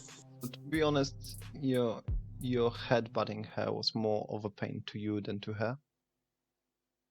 Shit. If you would be human, you would definitely sit down on your ass and be dizzy for quite a while. Oh. But strong. You nearly thought that your skull is broken by yourself. Ouch. Which only helps your motivational to start running. Yep, gotta go. Yep. And a big shortcut. You saw Malik running off from the double doors that he just barged through, running towards the car. The doors did not completely close when all the part of the doors, including the fundament that hold them, burst like through the explosion. And you saw the Krynos, the Arun, swiping through, sliding, trying to catch the balance. Black fur, approximately 3.5 meters tall. In the middle of the city. Malik again jumped to the car with legs out through the front window. I assume with the attitude, go, go, go. I was actually going to turn and face her. Turn and face her, you're not jumping to the car. Nope. You're going one-on-one with werewolves. I have a plan. Alright. So, excuse me, that was my bad assuming. Malik No problem. stopped in the middle of the road between you and the werewolf and turned face the werewolf. It seemed like Neo starts to believe in Matrix. We shall see. Now, guys, what is your reaction when you see the werewolf? Obviously, for the first Rose, you are screaming inside. Highly possible that outside as well, but inside for sure.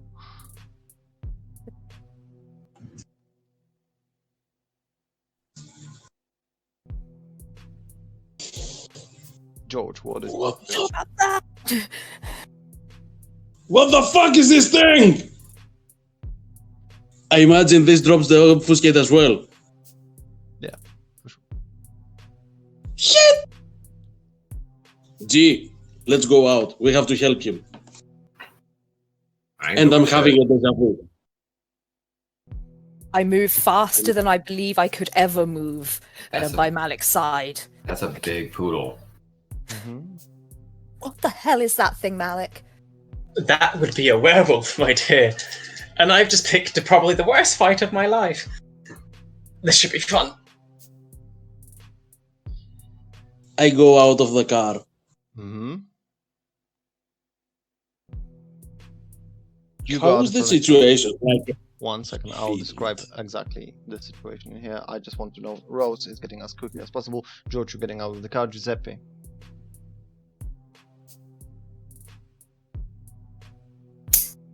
Put the USB in the glove box. I sent a message to Luann. I said, "Nice knowing you, kid."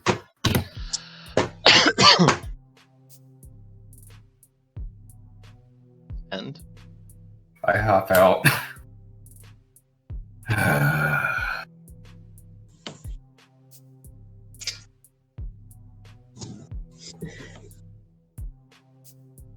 You're out, yeah?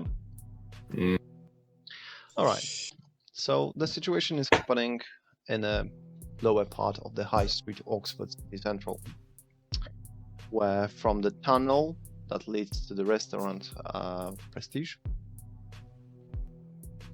the side doors of the side building explode, and the werewolf glide through the courtyard between. Now, Malik stands in the somewhere gate between the courtyard entrance to the restaurant, where's the werewolf, and High Street, where is your car parked. It's approximately 3-4 a.m. There are still people around, coming through here and there, but mostly either they are homeless or busy, not entirely realizing what's happening or what's having place over here. You saw Rose joining you using celerity. George get out from the car and came on your right hand side. Rose is from your left. And Giuseppe is slowly approaching from the back. While Werewolf on a courtyard start to shake off the parts of the bricks on the wall, correcting, like burning into your side. Now, listen, Lynn, before you start to bite my head off. Does Nikki know her father is alive?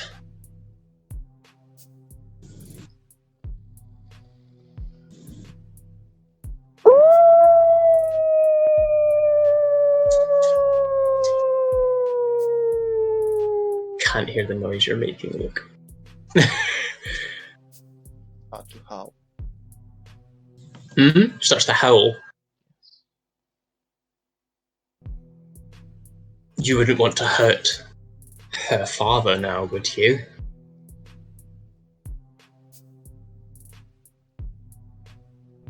Turn 1. Let us all calm. Werewolf running towards you. Bollocks. I assume I have the first action then. Question, George, did you take the gun from me? Yes, he did. I did not. I left it on you. I have the stake on my person. Right. Okay. Perfect. But I would like to have something at the ready. Mm-hmm. Storyteller. The moment I can have a clear eye to eye with the werewolf, I want to do mesmerize. Highly possible that you not will have an option of eye to eye as the werewolf is straight on Malik, and with the impact, it's running. The intent for if the tests will go like that, the werewolf will grab him, and they're gonna end up on the other opposite side of the road. Okay, so I am going to pull out the gun. My dear, this is filled with silver bullets. I do not want to harm you. We literally only want to talk to you and Nikki about what we saw in the bedroom with Vladimir. Please don't make this any more difficult than it needs to be. I'm preparing to shoot if she's still charging at me. Talking, okay. You're taking a gun and start talking. Rose, what are you doing? I'm standing at the ready. Ready for what? Not sure how I'm going to be able to help, but I've got my fists up. I work in a kitchen. I can throw a punch. George, what are you doing? Stake in the hand and ready? What I told you, I just want to be at the ready for a mesmerism. Okay. Giuseppe. Right. Yeah. And a stake out.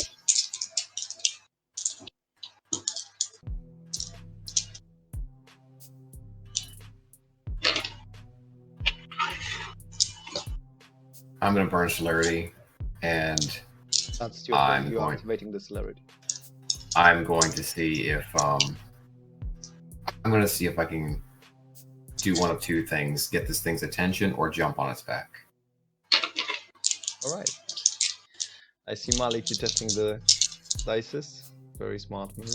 I'm getting my dice ready. I've been I have a habit as a storyteller to Mhm. notify the players in situations like that. Malik, this is the scene that your character can die.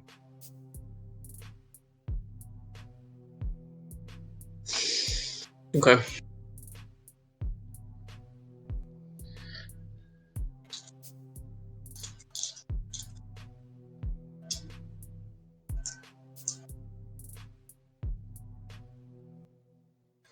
I guess dexterity and athletics to dodge. Yes, your athletics is 3, your dexterity is 4. That's 7. Mm-hmm. Your hunger is 2 because you drank blood before. And just to remind you, your health status is Full. Right. so you got 7 dices, 2 of the hunger. Yep.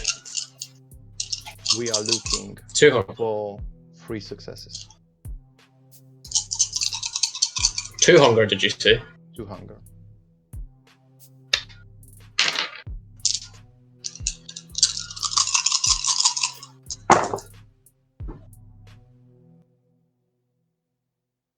Can I burn a willpower? Can you tell me what's the outcome? It's 2. You can burn. You got Is 2 that fine? Is two fine though? No, right, okay. I said we're looking for 3 successes. Oh, okay. You're taking 3 blanks, yeah? Mm-hmm.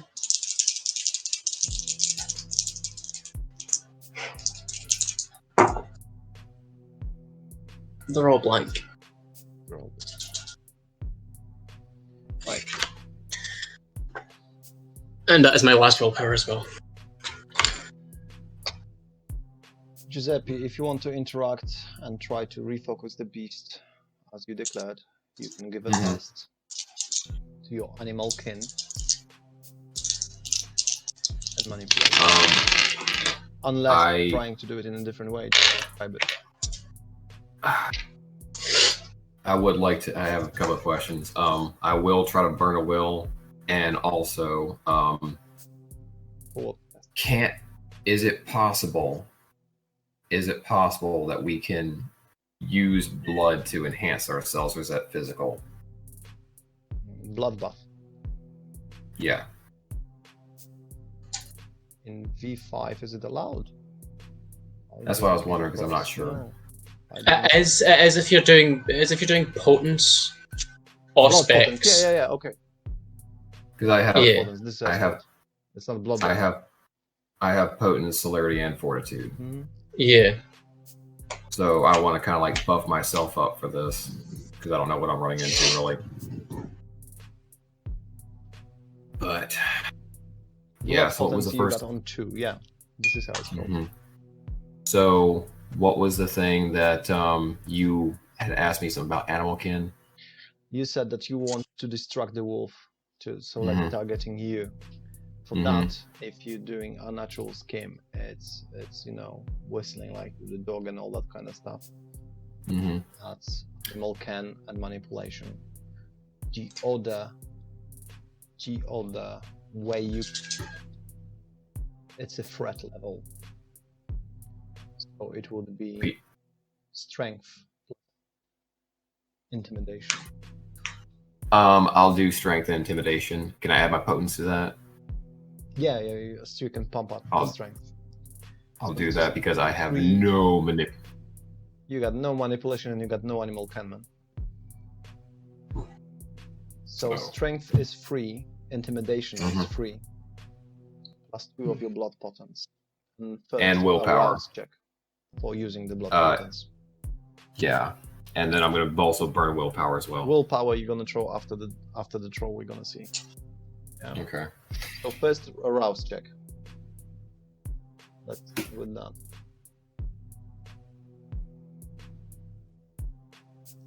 Will be still failure. One success. And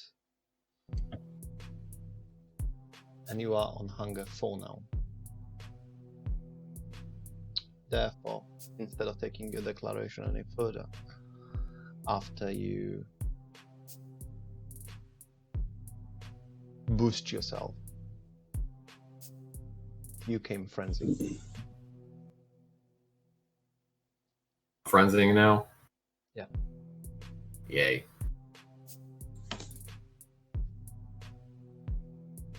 Physical stats wise, it would be a bonus, but now oh boy. you are not allowed to take any declarations during the frenzy. Quick question. Is it possible that I can roll I do self-control for riding the wave?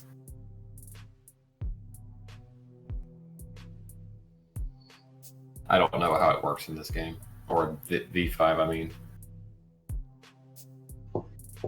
It depends on your beast, I think. What aggravates your beast the most, I'm pretty sure. Well, be it someone telling you, someone doing what you command them. Survival and wits. Survival and wits? Mm-hmm. Okay, we'll see if I can do that. And that's gonna be test of your beast. Mm-hmm. If it fails, your beast is running to a humans. Because after all, you're fucking hungry. And sustaining yourself with the blood is the first step that beast would do. If the roll will be a success, then your beast will consider a werewolf a bigger threat than a hunger. And then your beast gonna jump on a werewolf.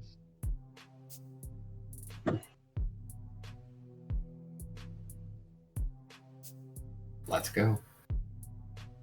I mean, I've heard werewolves are a great num-num. Wait. 3. Mm-hmm. Survival 1.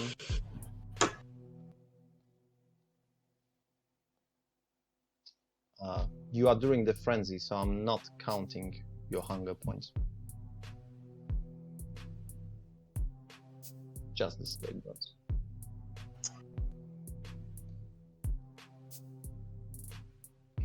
I'm gonna show you the outcome.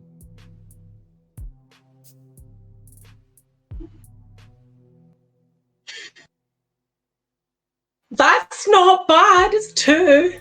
That's 3. 1 3. 1 crit. 1 crit. Oh, it was a crit. It was a crit. That's even better.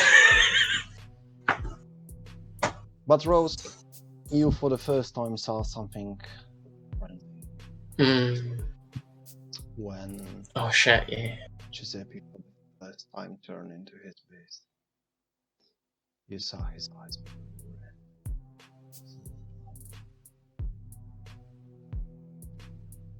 He's the only human part of him that were eyes. Now he completely lost it. All the veins on his face just pumped it. His face become even more pale. He become naturally dead. And he jumped on the sight of the werewolf who was grabbing Malik. Which caused that the trajectory of the jump failed.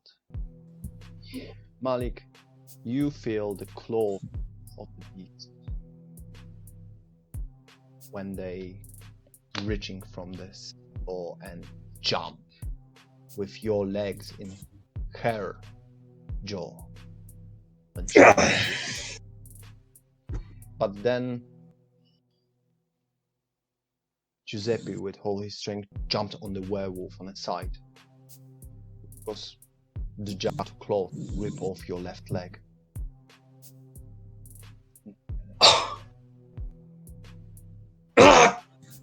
Fuck! The bricks went everywhere.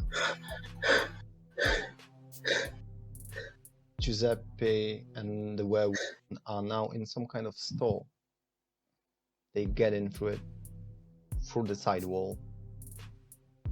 Probably.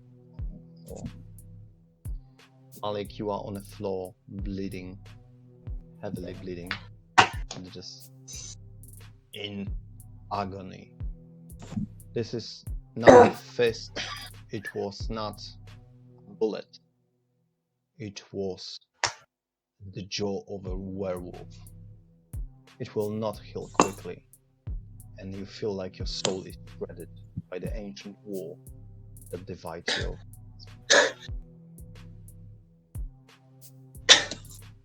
I refuse to die today.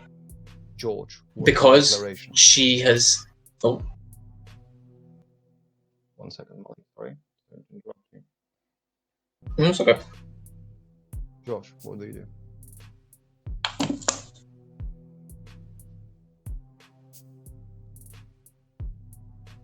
Did you call me? Yeah, I asked, what are you doing? The moment I see the whole shit, I have the stake on my hand. I grab a brick on the other hand and stepping towards them to You're help. entering the shop, yeah, through the hole. Yes, and I shout to Rose, G is frenzying. Stay out of his sight. Just Okay. incapacitate this furry motherfucker. In the same time, Rose, what are you doing? I am. Is the werewolf distracted by Giuseppe? Yes, they dropped And into the floor. is Malik just on the floor? Malik is on the floor. Good. His leg is like 5-10 meters away. I, having realised that I can move faster than I could when I was alive, run to Malik's side and pull him out of the building away from the werewolf to try and get him to safety. Where do you call safety? I say in the car where we are. Grab Malik to the car, yeah? Yeah. Alright.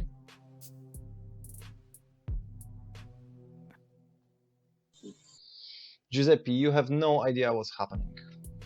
You partly see, but you don't. Everything is through the red class. The anger in you turns to heat and flame and pain and agony and memories. Memories from your past. Some kind of blurs, videos in your head when you've been still alive, when you've been breaking jaws in New York. Flashlights, just like before the death. George, you walked in. The moment you stepped in, you saw them in a movement, fighting and slashing each other, and then damaging stuff all over, which triggered the alarm. So the shop security started to buzz, making noise. Which attracted a werewolf for sure, but Giuseppe. Now that you mention it, can I ask something? What about the other people in the club? They have taken no note? I mean... You have no idea. Nobody came out. Other than... Okay. So, how is the situation? Is the werewolf on the ground? No, at the moment it's difficult to say who is where. The massive werewolf and the little Giuseppe, and you barely can see him, you can see the werewolf. Okay, I'll just risk it, I guess. I'll just whistle at the thing, like... so it can turn around and I can mesmerize. jumping within the alarm ringing and werewolf fighting, he will react to your whistling. It's more possible that Giuseppe gonna react than the werewolf. Yeah, okay. I can toss the brick.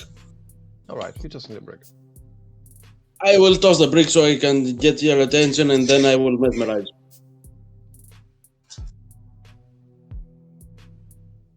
And I'm not even sure if it's going to work.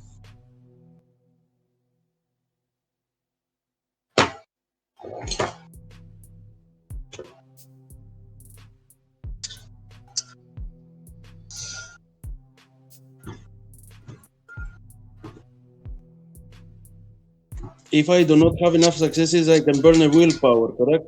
Yes. I heard that. Everyone did. Like, It's like as if the die screamed success. I don't know. No. First you throw for your athletics plus strength, Yeah. which is athletics 0 and strength 2. Athletics 1 and strength 2. No, athletics 0 and strength 2. No, I just raised it up the previous session. Oh, you see, it didn't save it. Sorry about it. Okay. I opened the wrong one. That's why we have papers. Cool. Yeah. Very good. So that's 3 dices, and your hunger is 3. Okay. Let me. Okay. that 3. awkward moment when everyone frenzies. 1 success. Sure, Okay. You dropped the brick. Werewolf looked at you. And now, I mesmerize. before you mesmerize, I'm making roll to see the intelligence. Because for the first time you show yourself to Lynn. Yes. Lynn might recognize you from the pictures. Okay. Composure 3. And persuasion Composer 3. 3. So 6 dice Yes. for your stance. Let me just have a check. Can I burn a willpower for this? Yes. If the roll's bad. Yes. Well, that you can. Because if it fails, I would like to burn one. This moment is quite important, I think. 6. 3 successes. Can I burn one to Roll that blank. max yeah? it up? Sure. Yeah.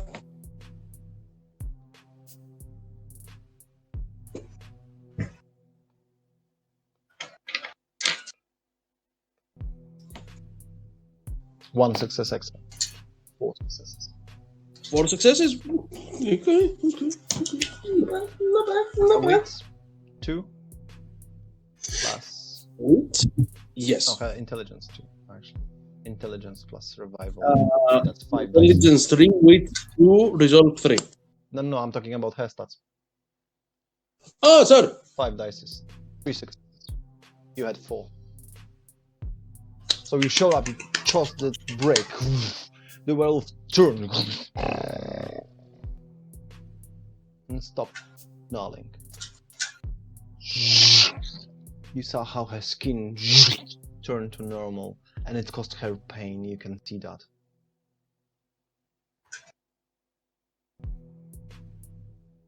She is shaking.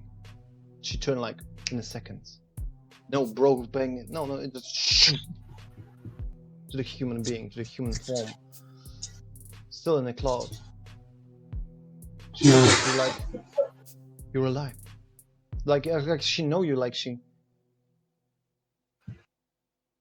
missed Welcome you. back. No, this person got emotional attachment to you. You can sense that as a psychiatrist. You see that she's looking at her father. And she's in tears. And her head is dismantled from her body by raging Giuseppe.